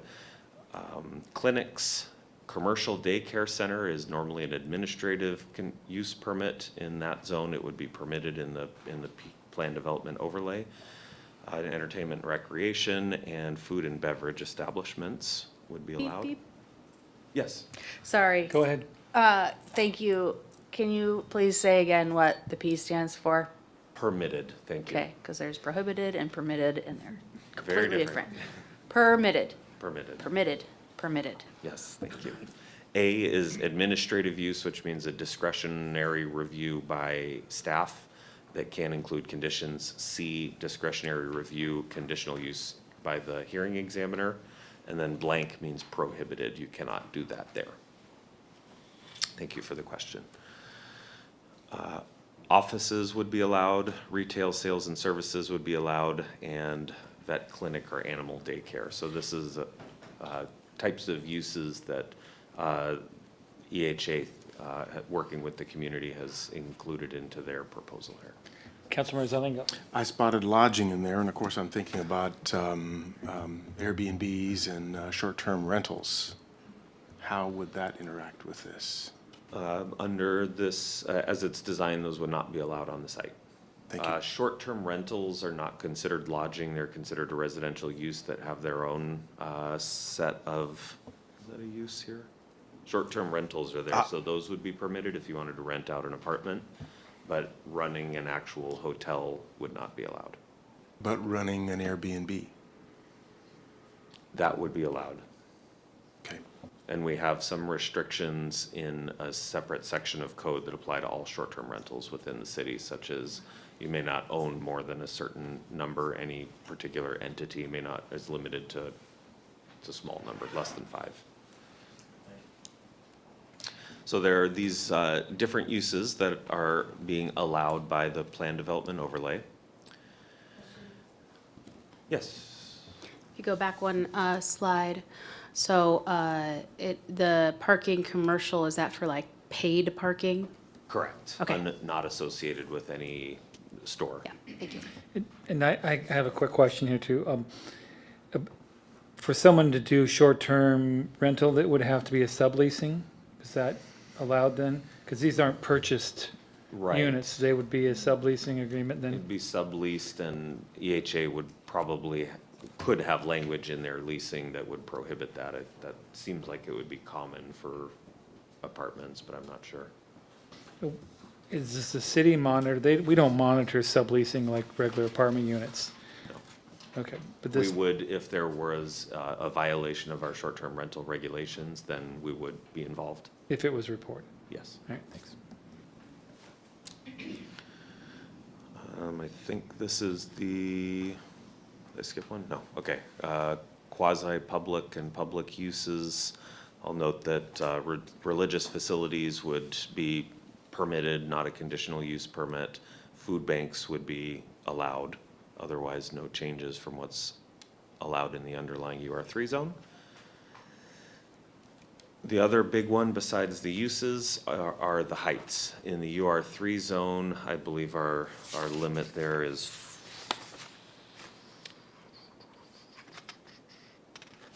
let me get back to you on that one. Less than most of these numbers here. The plan development overlay authorizes heights in the areas according to the color there up to 12 floors. This has been 15 floors all the way through the Planning Commission. Hearing concerns from the community about the height of the proposed development and some of the buildings in the blue shaded areas, EHA was willing to reduce the maximum height from 15 floors to 12 floors, and that has been reflected in the plan development overlay. Otherwise, within the blue areas, you would be able to build, or EHA would be able to build up to 12 floors. And then you can see the other height limits in those sub areas. Councilmember Fosse was first. Two things. So this is done with the 12 floors heights are going to be on the west side primarily. For anybody looking at this mapping, maybe can't read the streets. And because of these code modifications specifying those particular areas at different floor height, the previous thing that we saw at up to 15 floors with a modification would not technically Be used. be used, yeah. Just for clarification. Correct, yes. So a plan development overlay needs to be consistent with the comprehensive plan, just like development regulations. The comprehensive plan amendment did not change to reduce from 15 to 12, but if it's not in the plan development overlay, you could not build that high. Thank you for catching that. Thank you. Councilmember Zarlinga. If I understand correctly, the reduction from 15 floors to 12 will mean larger ground coverage. I think it could, yeah. Larger buildings to fit the same number of units, same amount of space. So the number of units anticipated hasn't changed? Correct, correct. In an earlier phase of the project, I think they were looking at less than 15 stories and the buildings were wider. So part of that increased height was to slim the buildings and add a little bit more open space at the ground level. Maybe EHA will speak to that in their portion, but I think some of that might be reversed. Okay, I had a question too about this. So if this is approved, for them to change the height requirement, it would have to go back to the planning commission and another approval of council if there was a change in height. If EHA wanted to change any of these parameters, see, that's a little bit of a complicated one. Yeah. If the height limit were to increase, that would have to go back to the planning commission and the council. Okay, thanks. Councilmember Ryan. Thank you. So with the street vacations, I was expecting there wouldn't be streets at all because they'd be vacated. So how will the street vacation ordinance work into this map? Yes, the street vacation ordinance will erase the rights-of-way, and then the rights-of-way will be reestablished along with an early phase of the development. The development agreement requires that all of the rights-of-way be dedicated back to the city. Basically, they're rearranged in some places, expanded overall. I think the net area of right-of-way is increased to the city. That east-west street still hasn't been named. I think that we still have it listed as New Street, although there were some ideas last year around that street. But those are part of the development plan, and those will be implemented soon.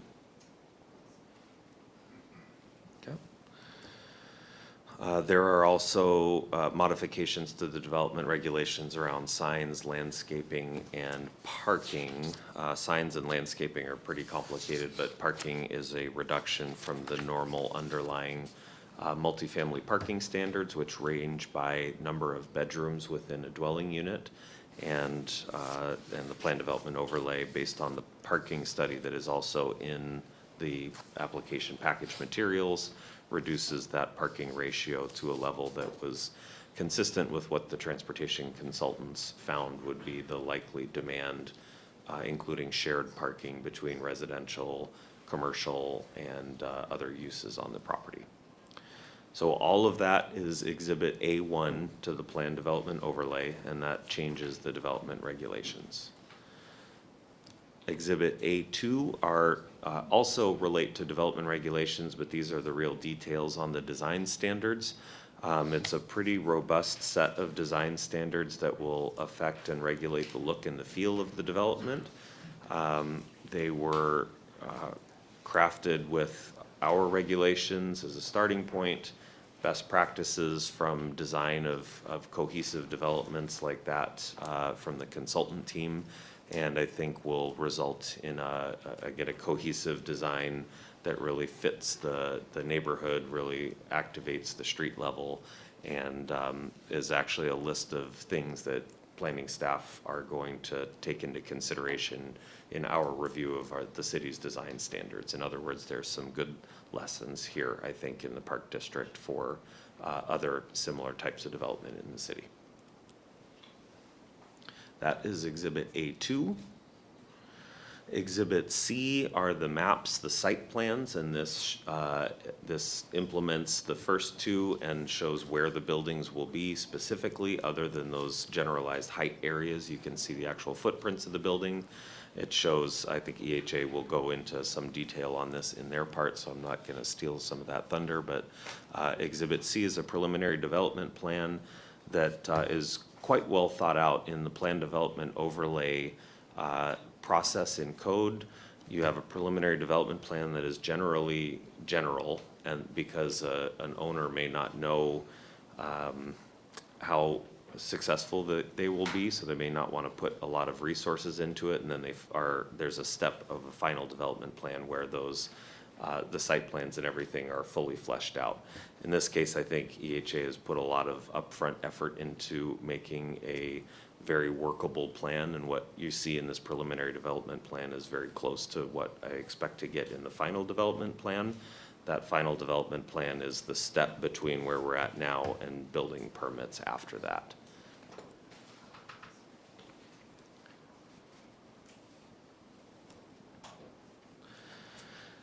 There's also a development agreement, Exhibit D, I believe. The development agreement takes those earlier pieces and locks them in. That's what vesting means. So the current Title 15, which are the land use procedures, and Title 19, which are the development regulations, as modified by the plan development overlay, would then be locked in for the development for the duration of its build-out. That means that EHA is held to it, and that means that the city cannot change it. If we make changes to the development regulations, there are provisions by mutual agreement that we could bring those in, but otherwise the city could not come back after signing the development agreement and say, never mind, we want what have you. May I? Concerning that, I'm remembering the other place in pickleball courts. So while it would be vested, how would that work? They could essentially, I'm not saying they will, but everybody might have this question. They could come back and say, well, we want a pickleball court instead of Shack Art Center. Correct. Yep. And then that would be a whole process, right? Correct. That would come back to, a change like that would come back to the city council, and we would have the discretion to allow it or not. Okay, thank you. Thank you. The development agreement addresses phasing and interim conditions, so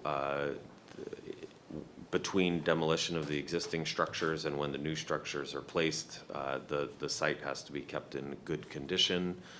There are detailed regulations for determining compliance and consistency with what we have before you today and the building permits and such. There are procedures for modifying the plan. For the most part, anything that is significant of a change is going to come back to the city council. So hopefully this has been designed to be robust and last through the development. And then there is a public service mitigation payment. Everett Housing Authority as an agency is exempt from property taxes. And so the development will include a substantial number of residents. Residents need services. One example of that is police and fire. Everybody from time to time has need for medical assistance. Folks get into fender benders and have unfortunate events happen and all that, and the city is here to help. We fund that with property tax, and for a development of this size to not be supported by that revenue stream, was something that we heard from the community, and I think from the council as well, and the planning commission, some concern about that, especially considering our budget situation and the need to watch every penny closely. So the city negotiated with EHA a State Environmental Policy Act-based interlocal agreement for public services mitigation that would provide $230 per dwelling unit per year with a 15-year phase-in period. So the first 15 years after a building's certificate of occupancy, there would not be payments. And then on that 15th year after, the payments would kick in. The estimate from the fiscal analysis is that if the park district were built and subject to property tax, that the city would collect about $745,000 a year in property taxes. The mitigation payments estimated would provide $345,000 a year from EHA to the city's general fund to help support those public services that would be attributable to the park district. Questions? Councilmember Zarlingo. A question about the multifamily tax exemption versus this kind of payment and the durations. I think the multifamily tax exemption is 9 years or something? Multifamily tax exemption is offered to builders of multifamily building, 5 or more units in the city's mixed urban, MU, business, B, and UR4 zones. So you'll note that UR3 was not on that list. So normally this area isn't normally intended for those types of developments. We updated the multifamily tax exemption code maybe 2 years ago, I think, to that new system versus lines drawn on a map designated areas. You get 8 years, no property tax for building a building, and you get 12 years, no property tax for building a building with 20% of the units affordable, half to 80% area median income, and half to households earning 60% of area median income. So that provided some of the idea for this 15-year delayed onset is to be somewhat equivalent to the tax break that we offer to all residential developers in the city. All right, thank you. Okay, questions? Okay. I did want to mention that it's not just about property tax, that there are some other significant economic drivers here associated with the development. My fiscal analysis estimated about $125,000 a year in sales tax to the city that would be attributable to Park District residents at build-out. We get state shared per capita revenues for liquor, excise taxes, criminal justice, gas tax, and transportation. It's just a distribution for the state based on the number of residents. So based on the number of residents that would be added to the Park District, that would be $121,000 a year increase in those state shared revenues. Sales tax and business and occupation tax is collected on this construction process, the materials and the labor and other things that go into the buildings. Got an estimate of $6.75 million in one-time sales tax to the city associated with the development.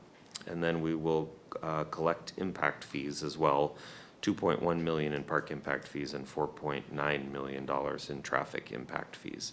So add to that list the public service mitigation, and that's a summary of some of the revenues that would come to the city.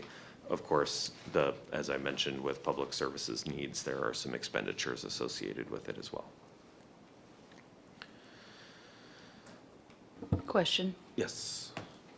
So the 121,000 a year for there just being people that live there, right? Correct. That starts as soon as people are living there? Yeah, I think each year Ish. the state calculates our population and then puts that into a formula and then disperses money. So each year that there are more people living there, that those would Okay. start to hit our budget. Thank you. All of those numbers are not inflation adjusted, but they would all that makes them all equivalent at least. Street vacation, I think we covered earlier. The Planning Commission, this was in February, I believe. The Planning Commission only looked at the comprehensive plan amendment and the plan development overlay. They did not look at, there was not at that point the development agreement complete, and they do not have responsibility over the street vacation. But for at least the comprehensive plan development and the plan development overlay, those exhibits A1 and A2, the Planning Commission did recommend approval. They added a note that the city should, and this was partially in response to public comment, they added a note that the city should recognize that the forthcoming comprehensive plan update must recognize and address the off-site infrastructure demands, and cited Wiggums Hollow Park and sidewalks on 15th that are associated with this project. So that was their note to the city council and to the rest of us to keep in mind some of that. And on this next slide, I'll get into how some of that has already been addressed since the Planning Commission completed their work. Mentioned building heights had reduced from 15 to 12, and that's in the package before you today. We have the public services mitigation payments, which are an attachment to the development agreement. Residential parking zones in the area surrounding the park district has come up frequently in public comment, and the city has already authorized those and intends to implement those on all the blocks for which property owners are interested in it as around the time that construction begins. Can I? Councilmember Vogel. I think you're underselling that one for the amount of effort and work that the city puts in with our current process and how the residential parking zones work. Do you care to elaborate, or is there somebody else that would add a few more sentences to why that is important? Yeah, well, residential parking zones restrict parking. We have them around downtown and other areas of the city. They restrict parking on street to people who have a permit. Permits are issued to each property owner. I think you get the first two for free, and that gives you the right to park on the street that you live on, and then others are restricted from doing so except for maybe a time-limited amount. Normally, the city has a fairly extensive process to authorize a residential parking zone in an area, and then a resident needs to go and petition and get 65% of the property owners on a block face, or maybe both sides of the block, to agree, and then that parking zone is implemented. In this case, the city Public Works Department is offering to take on some of that work themselves and both collect the signatures, I believe. I'm not hopefully not promising what they were not promising. Okay, good, yeah. Collect the signatures and then make it happen. Thank you for the further clarification. For, I guess, neighborhoods, Blaine, cumbersome process to usually do. It is something that does prioritize the current residents and neighbors that are there to have those kind of parking zones. It's difficult, especially when you have apartment buildings, to go through that cumbersome process to get there. So for the city to take on the burden of helping with that and leading with that is something that I know even back in my day was something of interest that we had tried for and been interested in. So I was pretty thrilled to hear about that, because that does help the current neighbors with any sort of parking concerns, and yeah, no cost. Thank you. Okay, thank you. Wiggums Hollow Park, there's been some interest around that, and Everett Housing Authority has issued a letter of intent regarding its intent to work with community partners to further increase activated open space and social engagement opportunities in the Delta neighborhood. I think I'll let EHA further explain the nuances around that one. Wetlands and the natural area. There's a wetland and forested area directly to the west of the park district, and EHA has issued a letter of intent regarding potential future use of that interpretive trail on that wetland. The city is looking at openness to acquiring the wetland area from the Boys and Girls Club that currently owns it, and funding, permitting, potentially working on viewpoint or a interpretive trail on that. And I expect to see, did I skip past pedestrian connections? I did. Pedestrian connections, we've heard frequently throughout this project concerns about lack of sidewalks on 15th, and this is a key route that would be used by folks from the Park District to access services on Broadway, existing and future bus rapid transit on Broadway, and the other way down to Marine View Drive. EHA has indicated a willingness to work on those pedestrian connections. I think I'm underselling this one too, but this has been this has been a complicated week here, so I want to make sure that I'm getting things right, and I would encourage when EHA steps up to kind of clarify from their perspective. But there's traffic mitigation fees, the $4.1 million, and I think the neighborhood has long been interested in seeing some of those mitigation fees used in the neighborhood, and I think we're pretty close to a deal, or already have a deal with that, to get those sidewalks on 15th, and a credit to the Park District project's impact mitigation fees would be part of that. And then, okay, we did Wiggum's wetland natural area, and then retail occupancy. That's been a topic of conversation throughout the Planning Commission process, and in a lot of the public meetings that we've had in the neighborhood and elsewhere. A concern, while both the origin of these non-residential uses, I think, is rooted in a desire by the community to have some more community gathering spaces, an opportunity to grab a cup of coffee and all of that close to home. But there's also a concern that it may be a difficult market for retail in there. We heard a lot in the Planning Commission. I think there was a presentation by a retail consultant about the EHA's intentions for activating and getting occupancy in those spaces and making them a real asset to the community that work together. Folks wanted to see a little bit of more of a guarantee there, so there is a further letter of intent associated with retail occupancy that was issued by Everett Housing Authority, and we're looking at some language to add into the development agreement around the pedestrian connections, retail occupancy, and into the plan development overlay development agreement ordinance for the wetlands in the natural area. I think you can expect to see some of that at the next council meeting. I'm sorry, can you repeat those last three things that you just said? Yes, pedestrian connections. You're planning to add into the development agreement Yes. which items? Pedestrian connections, retail occupancy, and into the ordinance recital, the wetlands natural area. Which is our last remaining upland wetlands in the north. Yeah. Thank you.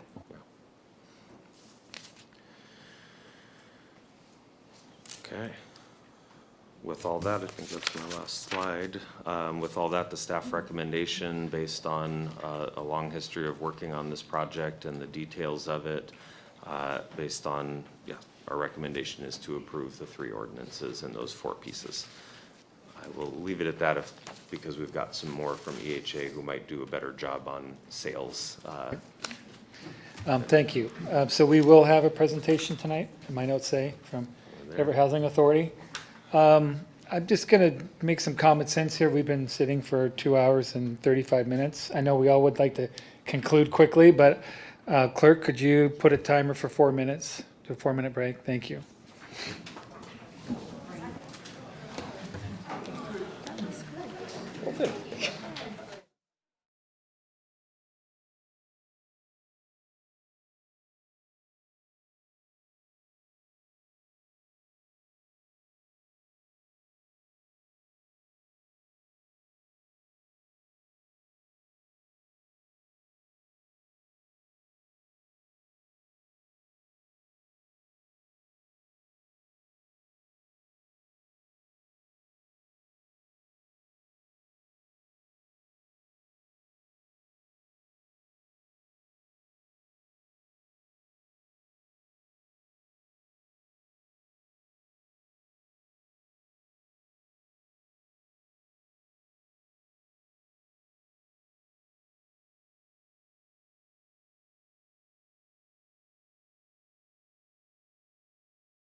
Okay, welcome back, and thank you for your patience.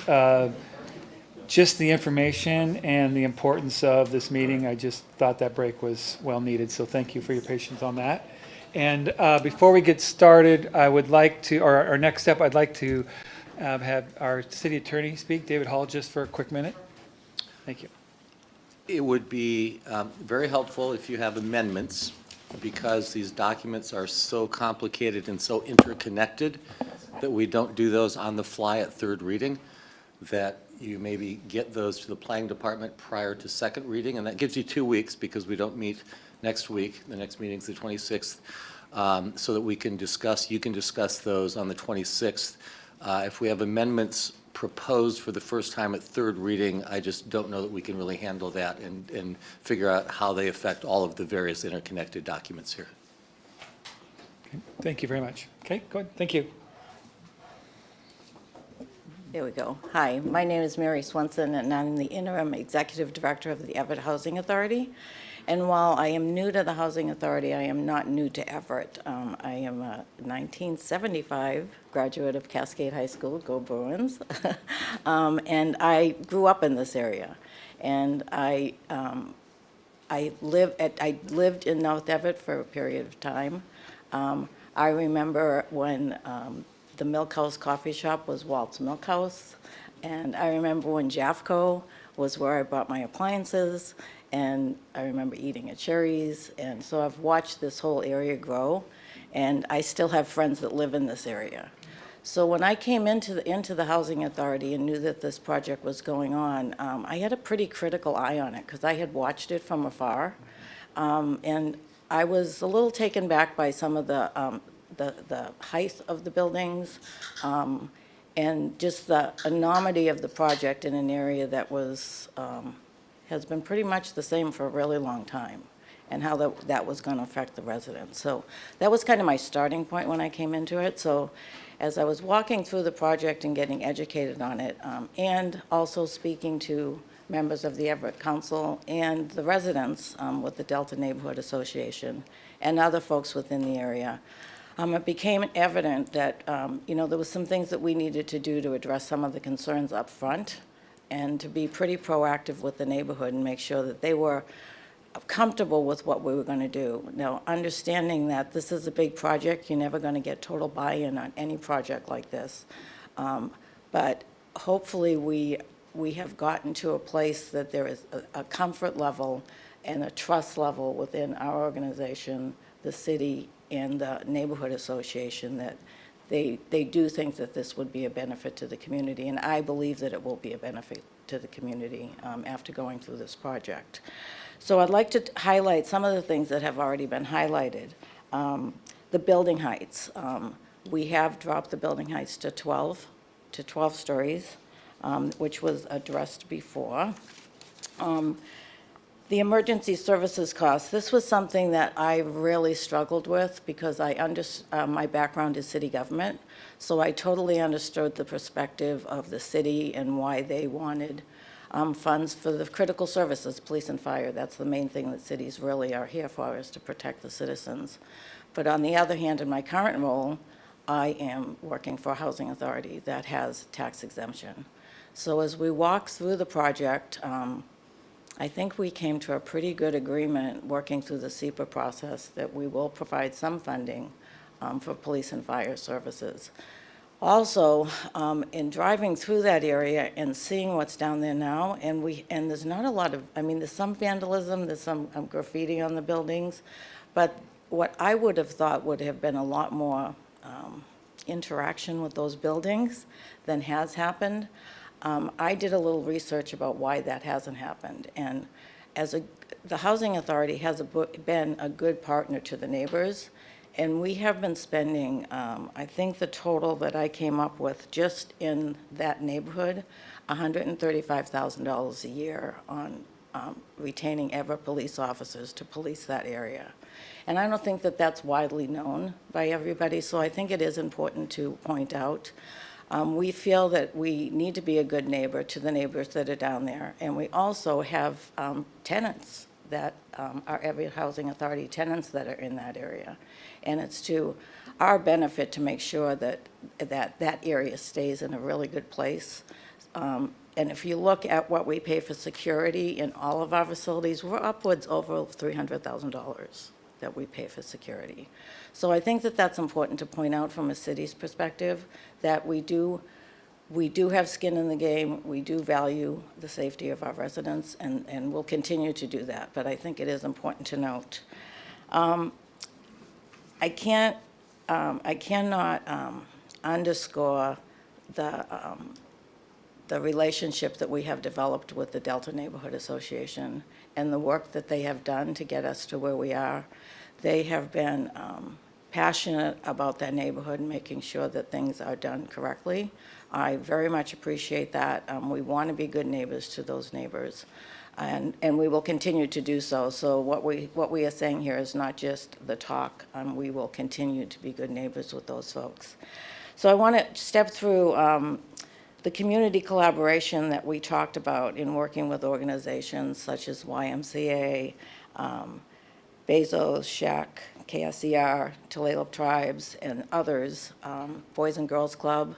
We've spent quite a bit of time with Boys and Girls Club, looking at their facilities and what could happen down there to benefit the neighbors. One of the things that the neighborhood really is looking for is something for the teens. We've done some touring of some facilities that were pretty exciting. So, while we can't guarantee any of that will happen immediately, what we do know is Boys and Girls Club already has a teen center in that area. It is just not operational right now because it's going through some remodel. But the hope is that we could, as we work in partnership with these organizations, we can enhance the opportunities for residents in that area. The pedestrian connections, this was a really big deal for the folks down there. There's a lot of walkers. There's a lot of people that have disabilities. They're in wheelchairs. They want to be able to get back and forth to the stores and wherever they're going without fearing for their lives. So I've spent quite a bit of time in that neighborhood myself, and recently, because we have several facilities down there, and I've witnessed some real concerns myself. So working with your staff, we've looked at doing some credits back that we would actually do those improvements, but then we would get credits for that. So I think that it's a win-win situation. We are still working on some language on that, and you will see that in the not-too-distant future. Willows Hollow Park, boy, this was a hot spot for the neighbors. They do not want that park to go away, and that's owned by EHA. And just because of things that have occurred in the past, there was some talk about that being incorporated with the college at one point. We have made a commitment that we will not use that for housing. We will keep that in open space, and we will collaborate with the neighbors on how that moves forward. So I think that was a big win for the neighbors. It was interesting because we had no intention of doing anything with Willows Hollows Park. We were not looking at doing housing or anything, but what happens and I've found this time and time again, an assumption's made that, we may do that. So we have no intention of doing that, so we're willing to put that into a document that says we have no intention of doing that. So there's something in writing that actually details that out. The Delta wetlands, this was another area. When you look at that green space, there's not a lot of green space down there. And we're going to be putting some buildings in there, and we're going to keep as much green space and open space in that area. But there was a real opportunity. We've spent time talking with Bill Tuklis from the Boys and Girls Club. They own that piece of property.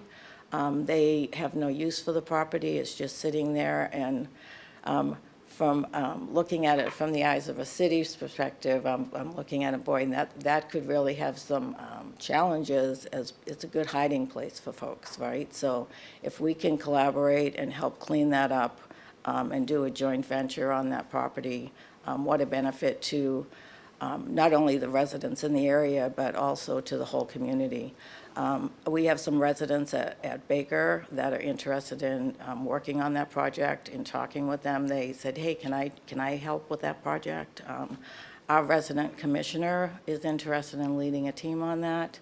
I've also met with the school district, and they're interested in being involved in that because it's real close proximity to Hawthorne. So I think the opportunity there is pretty great, and then I believe that there's a lot of people that will be willing and eager to be involved in that.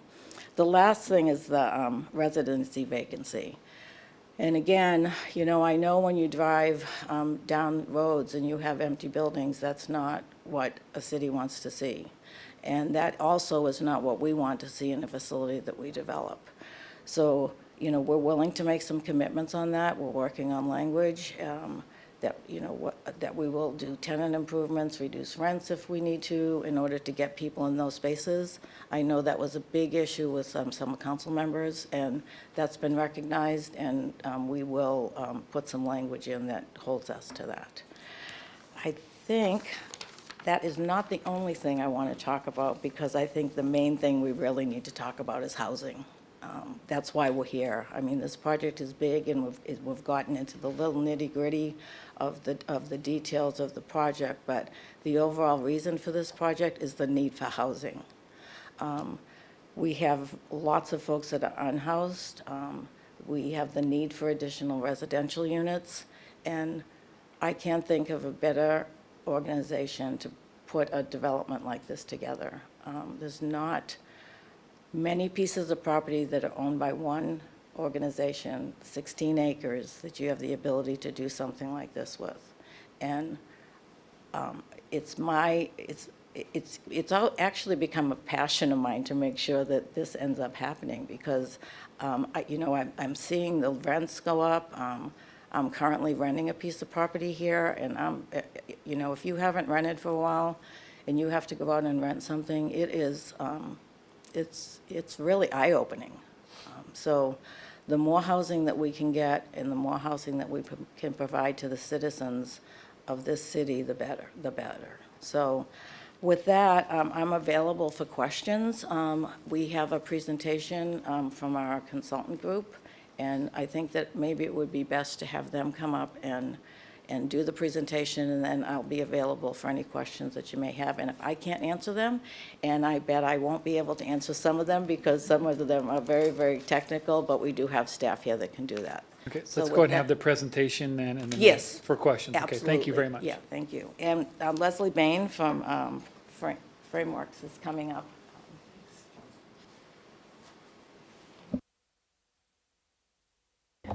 Just this, right? Yep. Okay. Just want to say that watching York's presentation, it's kind of obvious, but there's been a lot of work and a lot of thought going into this plan. And I want to say on behalf of the team that we're really proud of this plan. These are tough issues, that you're up to your eyeballs in the comprehensive plan, but there's a puzzle of how you provide housing, how you provide compact development, how you keep a human scale, how you keep usable open space, how you build communities, how you deal with ambitions and economic realities. It's a puzzle with trade-offs. And this is a future-forward plan, and it's hard to look into the future. We're in a growing region. We're not all in love with that idea, but it's growing, it's coming. And we want to build a model for you in Everett that shows what that thoughtful, well-considered development can be.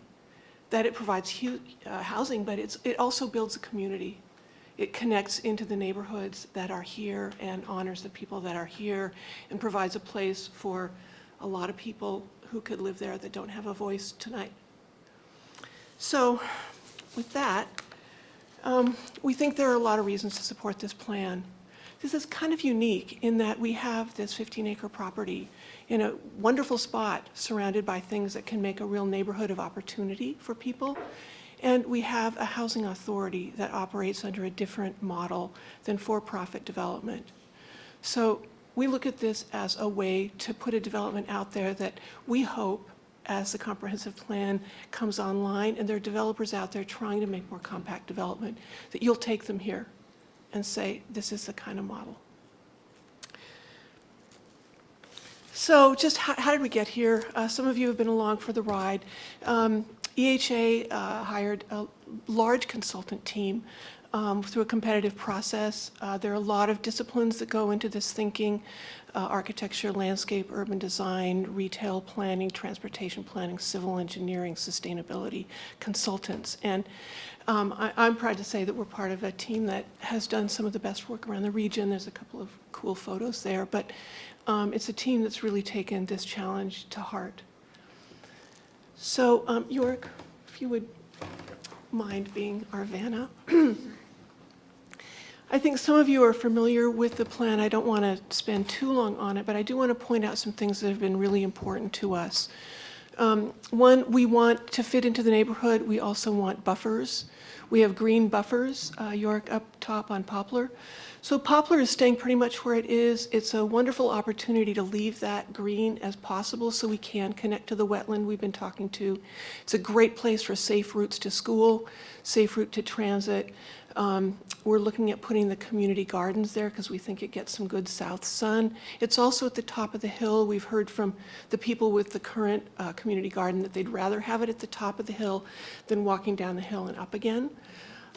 So anyway, it's flexible about exactly how that gets laid out, but that seemed like a spot that a lot of people thought was as part of that buffer and an interesting thing to walk by. 12th, we want to make a nice place to walk as well. A lot of people use that as a place to walk. A place that is our front door, that people are invited to come into the Park District, so it's not feeling like some disconnected piece of the neighborhood, but invites people in. The central feature there is a park. It's about 1.5 acres. As those of you who have walked the site, you know that there's a good bit of a drop here. It's got great views out to the Cascades, but that park is shaped so that it's got really usable spaces. So there's flat places where you can actually, have patios and events and that sort of thing that are, and we'll zoom in on that in a sec. Down along further, there's a green buffer. Right now, there's those 3 streets. You're talking about that with the street vacation. That's a lot of asphalt for streets, so we've taken one out and ended up with 3 streets, which gives us more space for the buildings and for the open space. Madrona Square is here. There's the green edge. There's the park, which we're going to keep there. Fur is a nice route to the park. We've put the child care down along Fur. They've got Wiggum's Hollow Park just across the street. Yeah, this is Poplar, Hemlock. Okay, there's more of this than I thought. Okay, zooming in, there's a nucleus of civic and retail uses. We've been talking about this quite a bit. The neighborhood said they wanted some neighborhood retail. So this is not a big shopping mall. It is small neighborhood, local uses that make this a walkable neighborhood. So a walkable neighborhood not only has those sidewalks we've been talking about, but it has destinations. So we just ate down by the port where they have the park and the restaurant, and that's a really good mix. We imagine the brewery, the bakery, the events from the radio station spilling out onto that plaza. York, if you can point to the plaza. There you go. South facing. So this is hopefully a new neighborhood node for the entire Delta neighborhood. We do have a retail consultant, and we talked a lot with them about what would succeed here. Again, EHA is not a normal for-profit developer, so there are ways that they don't have to get the highest square foot rent for it. The other thing that we're doing on the design side is making those flexible spaces so that they can be used for a variety of things. Even if you think it's going in there day one, 10, 15 years later, we want flexible spaces so that those can adapt as the times change. So this is an artist rendering. This is not the design, but it is the kind of thing that comes out of the overlay plan and the design standards. So you can see here's Poplar or Hemlock in the middle of the development with the flat spot on our terraced hillside where people can actually really use that as a gathering place and a place for the whole neighborhood to enjoy. Looking from 12th, it was really important that there were clues, there were invitations of people to come in to the neighborhood, to the park. So this is not the Park District's park. It's a place, you know, if you can buy a cup of coffee there, that you are supposed to be able to come in. So that was something that was really important. Okay, and housing, we're all here for the housing. The need is really quite overwhelming. With 38,000 units that are needed in the next couple of decades, that's not quite, but it's pretty close to the number of units you have here. And that's a lot of housing. And housing is not just the problem of the people who, you know, don't have their house yet. It affects all of us. And some of us were lucky enough to get a house when it was a lot easier to do. We've looked at your Rethink Housing Plan. We think that the Park District is really in line with that, that there's variety, affordability, and it does have transit. And we hope for more transit in the future with more people here. We're not intending to take all the growth, but if you look at the growth that comes across the city, in District 1, you know, just math-wise, that gives you about 8,000 units to find. So this gets you a good chunk of that and can take the pressure off of some other ways of delivering that housing. You've been hearing a lot about the comprehensive plan earlier this evening. These are a couple of the options. Last we have seen it. But, you know, Broadway is an arterial that is, you know, looking like they're going to get quite high buildings along there. You know, it's nice to not be on an arterial. So where's this housing going to come from? I think this is really a fascinating chart. If you were going to do, again, for the math, to meet those housing demands, that's 400 units a quarter, which is that dashed line up at the top. The historical deliveries in the orange are not hitting that. As everybody knows, the interest rates have gone up. In the pipeline, in blue, is not coming anywhere near where the housing needs are. So we feel that Everett Housing Authority is a really important partner in trying to deliver that housing. Just a reminder, they've been in the neighborhood for 80 years. They are part of the neighborhood. They've got a number of developments here already. They serve a lot of the city with units and with vouchers.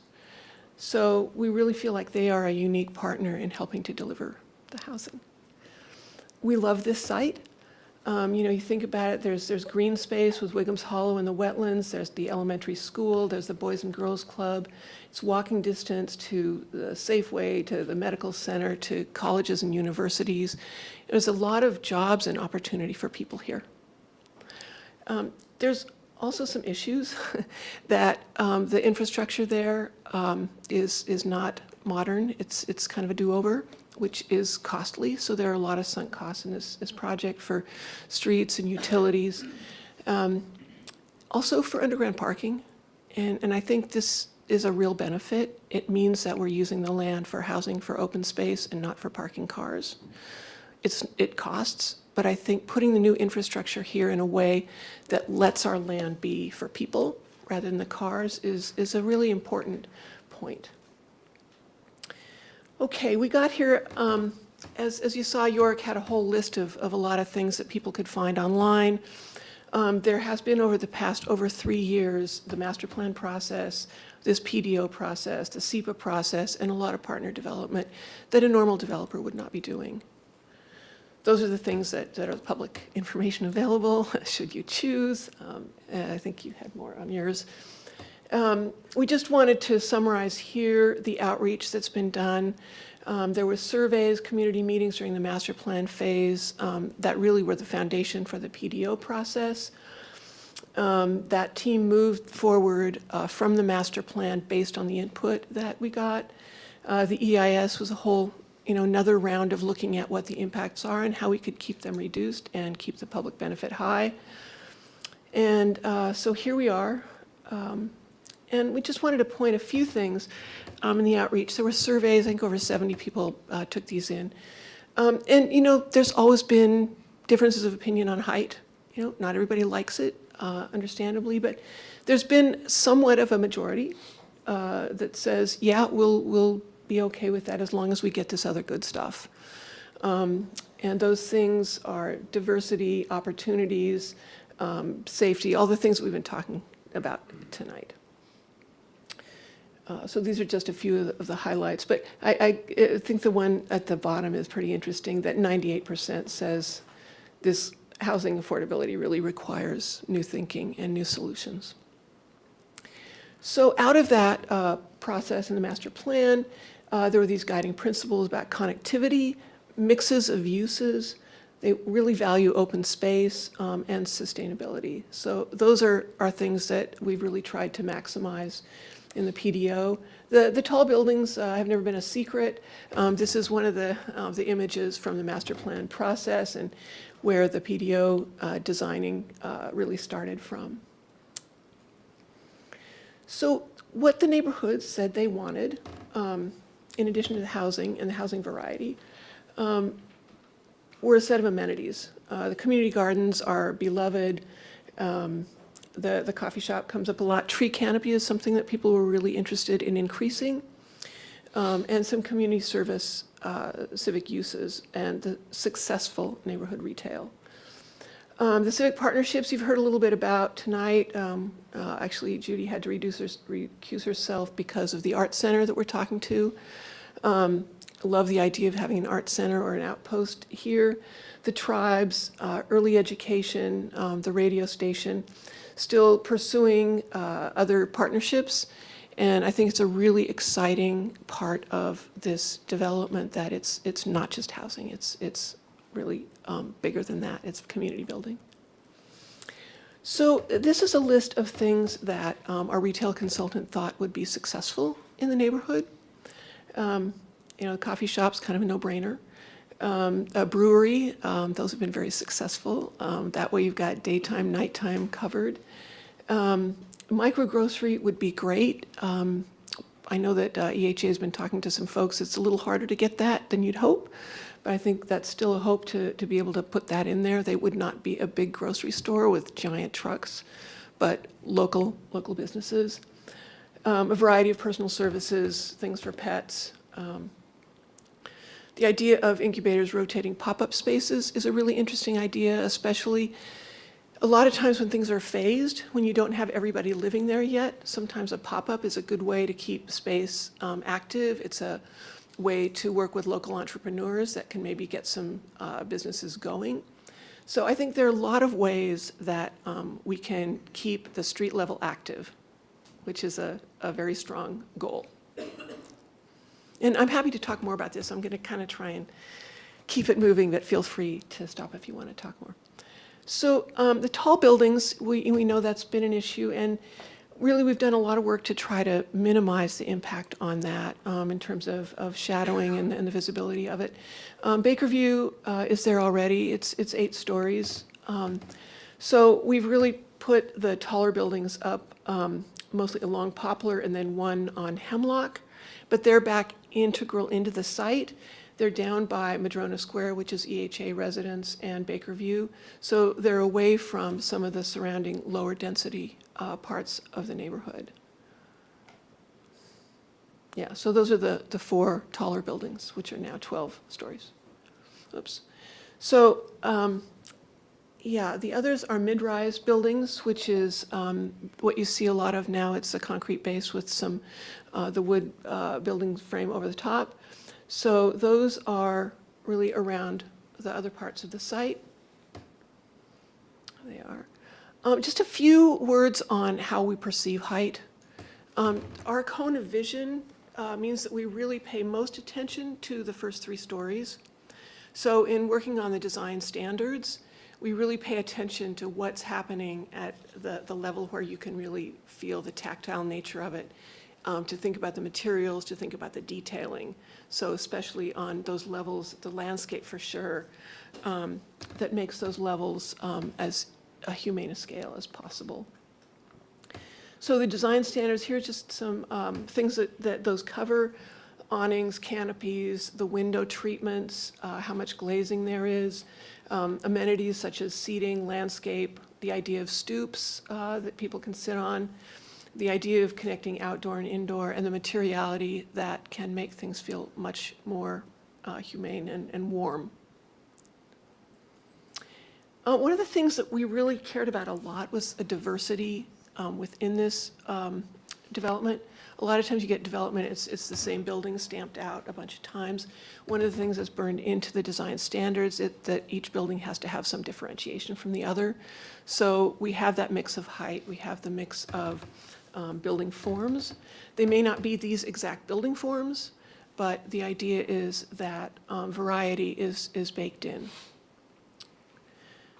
Yeah, this is just showing, kind of sketchy. The hospital is over there. It's kind of an anomaly at the moment, but it may not be so much in the future.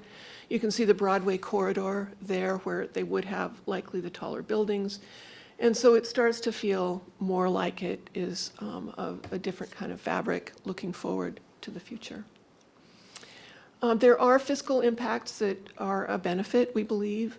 That there are new streets, new sidewalks, new utilities, new park, the fees that were discussed earlier, civic space. And there are also fiscal impacts that are ongoing, that especially the educational facilities are really fantastic. We need to maintain the parks. So between the capital costs and the ongoing costs, there's a lot of public benefit baked into the plan. So just to circle back to the reasons that we believe this is a really good development and deserves the support, and we aim for a model for Everett for the future, a positive future. Thank you. Do I have any questions from council on the presentation only? Thanks. Only that I remember somebody wanted to speak. Yeah, I thought we could make questions now, and if we had comments later, it'd be after public hearing. I'm good. Okay. All right, well, thank you very much. Welcome. Okay. Okay, and all right, so at this time, I'd like to open up for public comment. Angie? Okay, so if Jeff could please come to the podium. Please state your full name, city of residence, and you've been granted 5 minutes.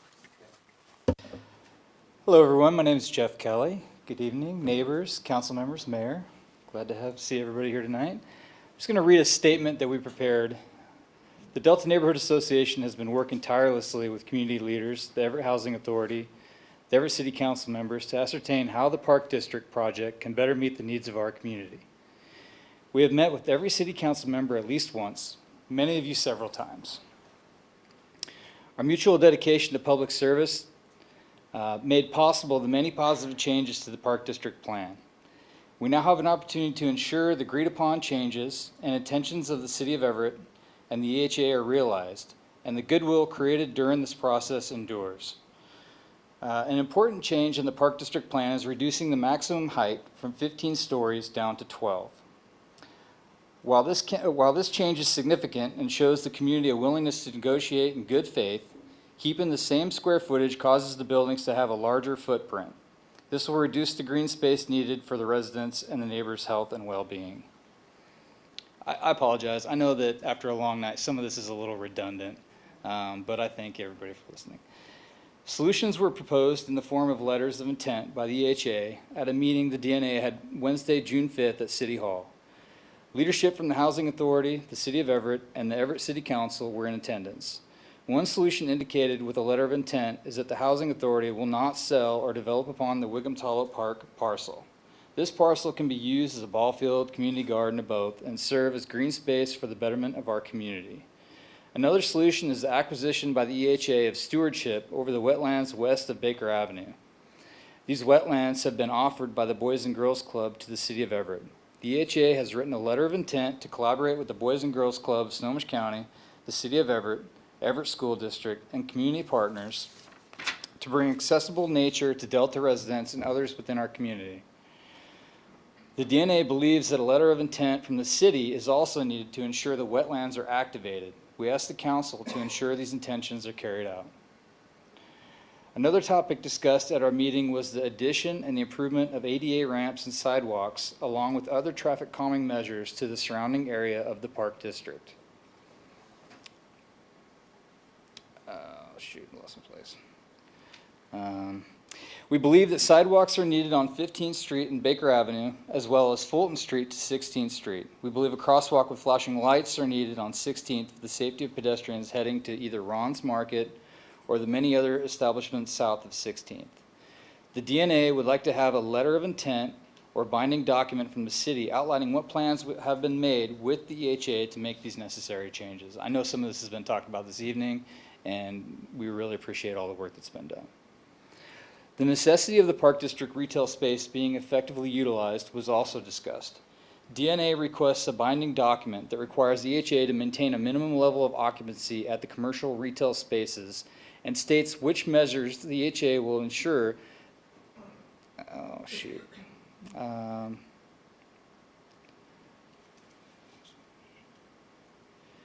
ensure the minimum level of occupancy. Offering, for example, low-cost lease pricing and build-out cost assistance. Empty storefronts are a problem in our city, and DNA would like to see policies in place that ensure vitalization. Thank you for your willingness to hear the concerns of the DNA. We appreciate the City of Everett, Everett Housing Authority, and the Everett City Council for working with the Delta Neighborhood Association to mitigate the impact of high-density housing in our community. Thank you very much. Thank you. And next we have Marcy, if you could please come to the podium. And state your full name, city of residence, and you have 3 minutes to speak. Good evening, everyone. My name is Marcy. Oops. Which one is the right button? Okay, there we go. Hi, I'm Marcy Vollmer. I'm the Chief Operating Officer of Boys and Girls Clubs of Snohomish County. I live in unincorporated Snohomish County. Our office is on South Broadway. And I'm really excited to hear about a lot of the things that we've heard tonight. As you know, Boys and Girls Clubs have been in North Everett since 1946, so 78 years of serving kids in the county. Last year we had 21,000 members at the end of the year, and that's countywide, 6,000 of them being teens, and we're very proud of that number. You have to excuse me, I just got over pneumonia, so I get out of breath really easily. But anyway, I just wanted to remind everybody as we're going through the process, not to forget about the teens. The teens have been struggling since the pandemic with social anxiety, mental health, re-engaging back into the community in person. And so we really want to make sure that that is a priority in everything. We're also really excited to be able to work with everybody involved on our wetlands. It's kind of been hanging out there for the whole time we've been there, so 78 years. So really excited about that, and anything else that we can do to be involved. You know, we work with youth workforce development, but more importantly, we want the kids to have a safe place to be, a sense of belonging, and it has to be fun. It can't be not fun, right?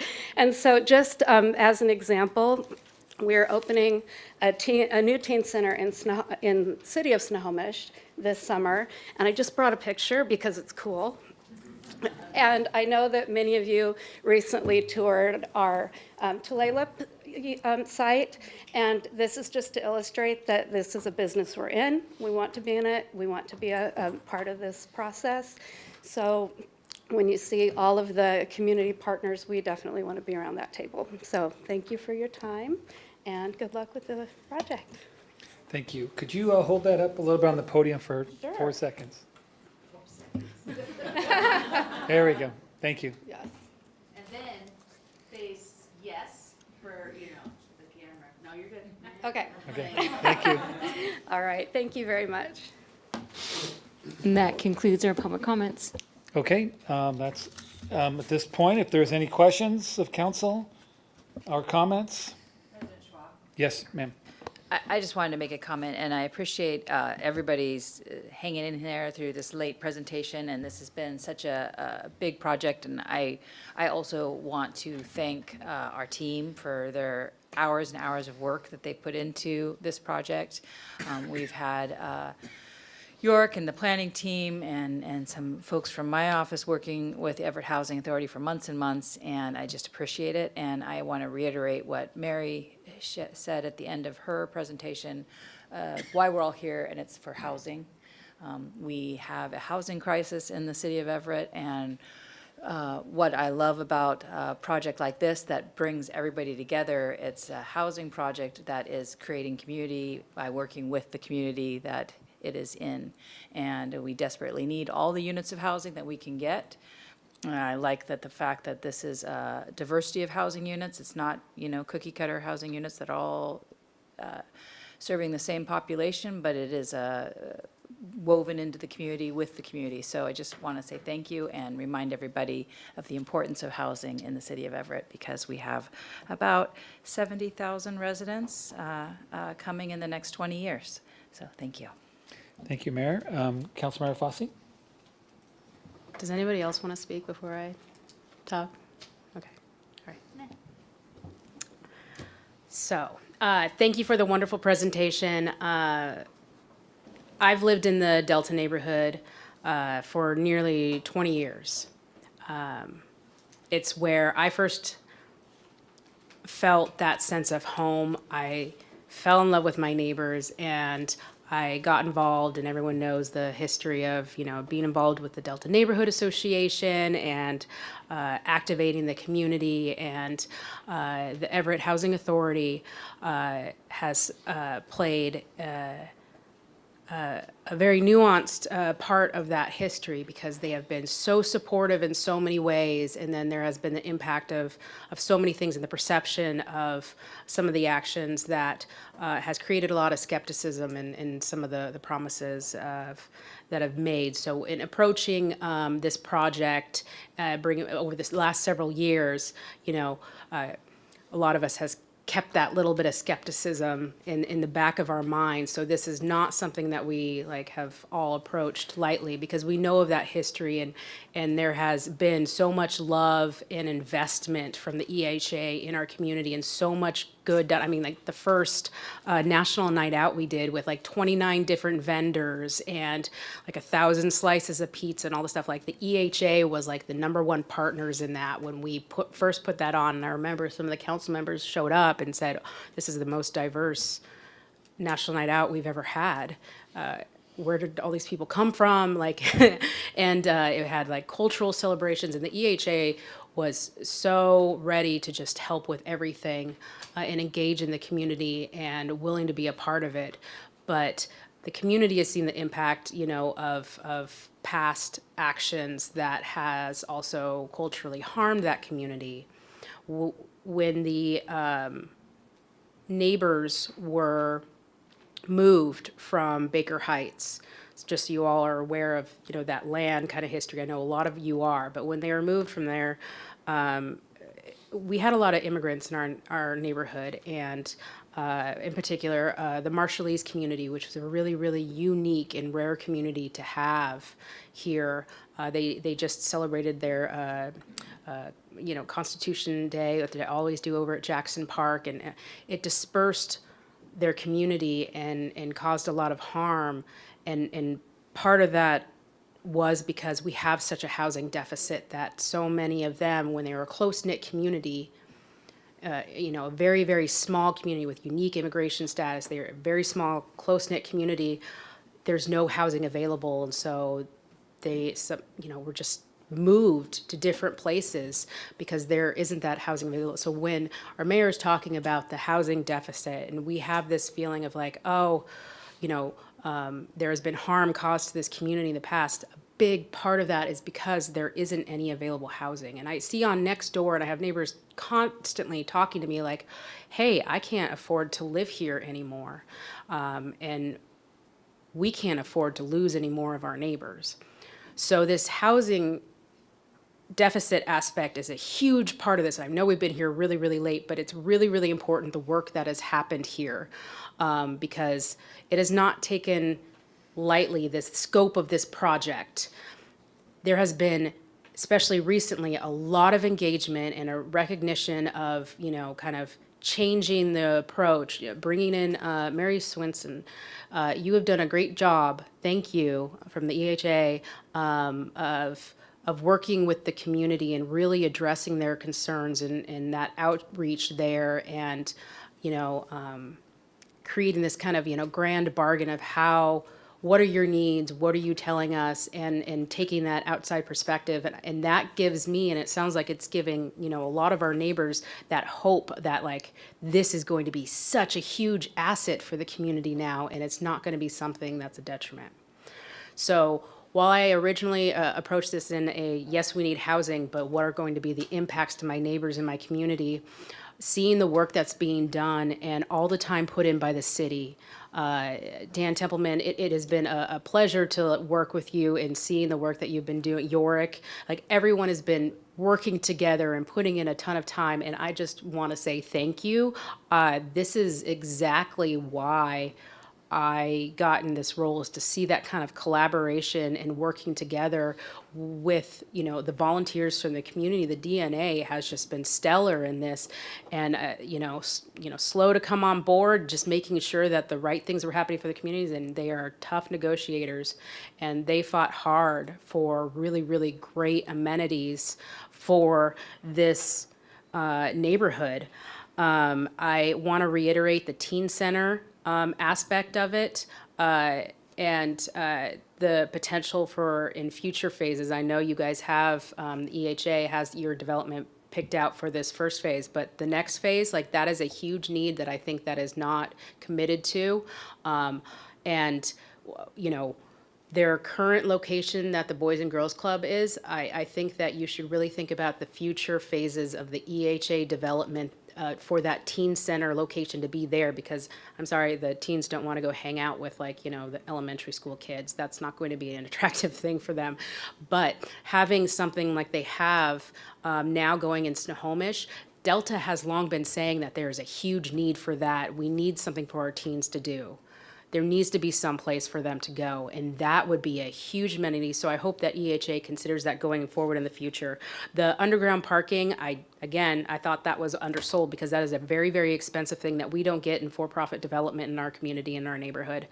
The fact that that was already built into the plan, I just want to give huge kudos to the planning on the EHA side on that, because that gives green space, and it's really, really going to help with the making that development just amazing and beautiful, and something that our neighborhood doesn't usually get. I do want to recommend that the LOI have additional signatories.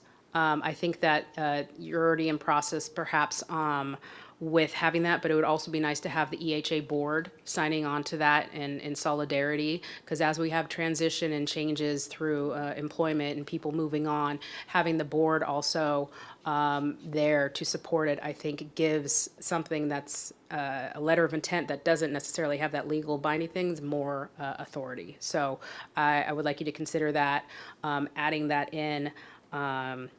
The other thing is the garden on there. I still don't agree with the placement of it, because I think it doesn't take into consideration. I know you guys said that you did a shade impact, but when you're doing gardens, and the Friendship Garden was one of those things that the community really said that they wanted early on in those meetings, and I was at them. When you're talking about all these things, when you're putting it there, it's right next to the wetlands, which is a forest, which has tall trees, pinned in between 12-story tall buildings. You're going to have that shade overnight, and so your growth time, unless you're having an actual greenhouse there, is going to be very, very short growing season. So that's not an ideal placement in my mind as a gardener, and as somebody who walks down that street and walks her kid to school at Hawthorne. I don't think that that's going to end up being an ideal place. And for a correction on the Wiggums Park, the EHA doesn't own the whole entire Wiggums Hollow. They own a portion that we have always considered to be a part of the park. The neighborhood doesn't know any different. The city has maintained it and mowed it and taken care of it. It was only recent years that we found out that the EHA actually owns that portion of land. And so in the future, if that is where you want recreation, or maybe consider that that may be an additional space if the green space for the community gardening isn't working out, that would be there. But that is up for the community to decide. That's not on us. The cafe history, for anybody that needs to know, and I know we're here for a long time, but I think this is important stuff for you guys to know. We lost our only neighborhood coffee shop when they did a for-profit development in our neighborhood. So that is why that is a touching point of why you often hear like, hey, we want a coffee shop, we want a coffee shop, because that, and we had like artistic murals and everything, and that was all taken out and not replaced when they did a for-profit development in our community. So adding that big and like that thing back in and adding it there with like an actual like community meeting space and something where we can come together, I think is a really, really important aspect. All of the additions the city said that you're going to do to the agreement, music to my ears. I can't wait to see that. I think that solves some of the concerns that the neighborhood had brought up that were remaining, that were left over. I want to reiterate that the public meeting is going to be on the 20th in the Delta neighborhood at the Baker Community Center. Thank you to the EHA for opening up your Baker Community Hall for that. So any community members that are wanting to go ask questions of the Everett Housing Authority of the project, that actually want to participate in this conversation, that is a great time to be engaged and go and listen and interact and hear more about all the things that the Delta neighborhood has fought for and all the accommodations and the wins that they have, and also share your thoughts on the project. But I just want to say kudos again to everybody for collaborating and working together, especially in these on the last like several weeks to months, to really kind of pivot and change and go a completely new direction. So I'm really, really just very pleased with the direction that this is going, and I wasn't initially. So I'm just making sure that all my council members understand that that is now where we are in this project. I think we're answering a lot of needs, and it has been really awesome to see. Thank you, and no further comments. So we'll have a couple more meetings to talk about it. You have more time, another meeting, go ahead. This is just to talk about those future meetings. So we do have a public hearing coming up in 2 weeks' time on the 26th, and then again on the 10th. What is the council's thought in terms of the contents of those future meetings? Sometimes second reading comes and goes. Do we want EHA and the consultant team here? Or are we anticipating more of a brief session with maybe just me and one person from EHA? Yeah, let's talk about that offline. Okay. Okay, thank you. Okay, meeting adjourned.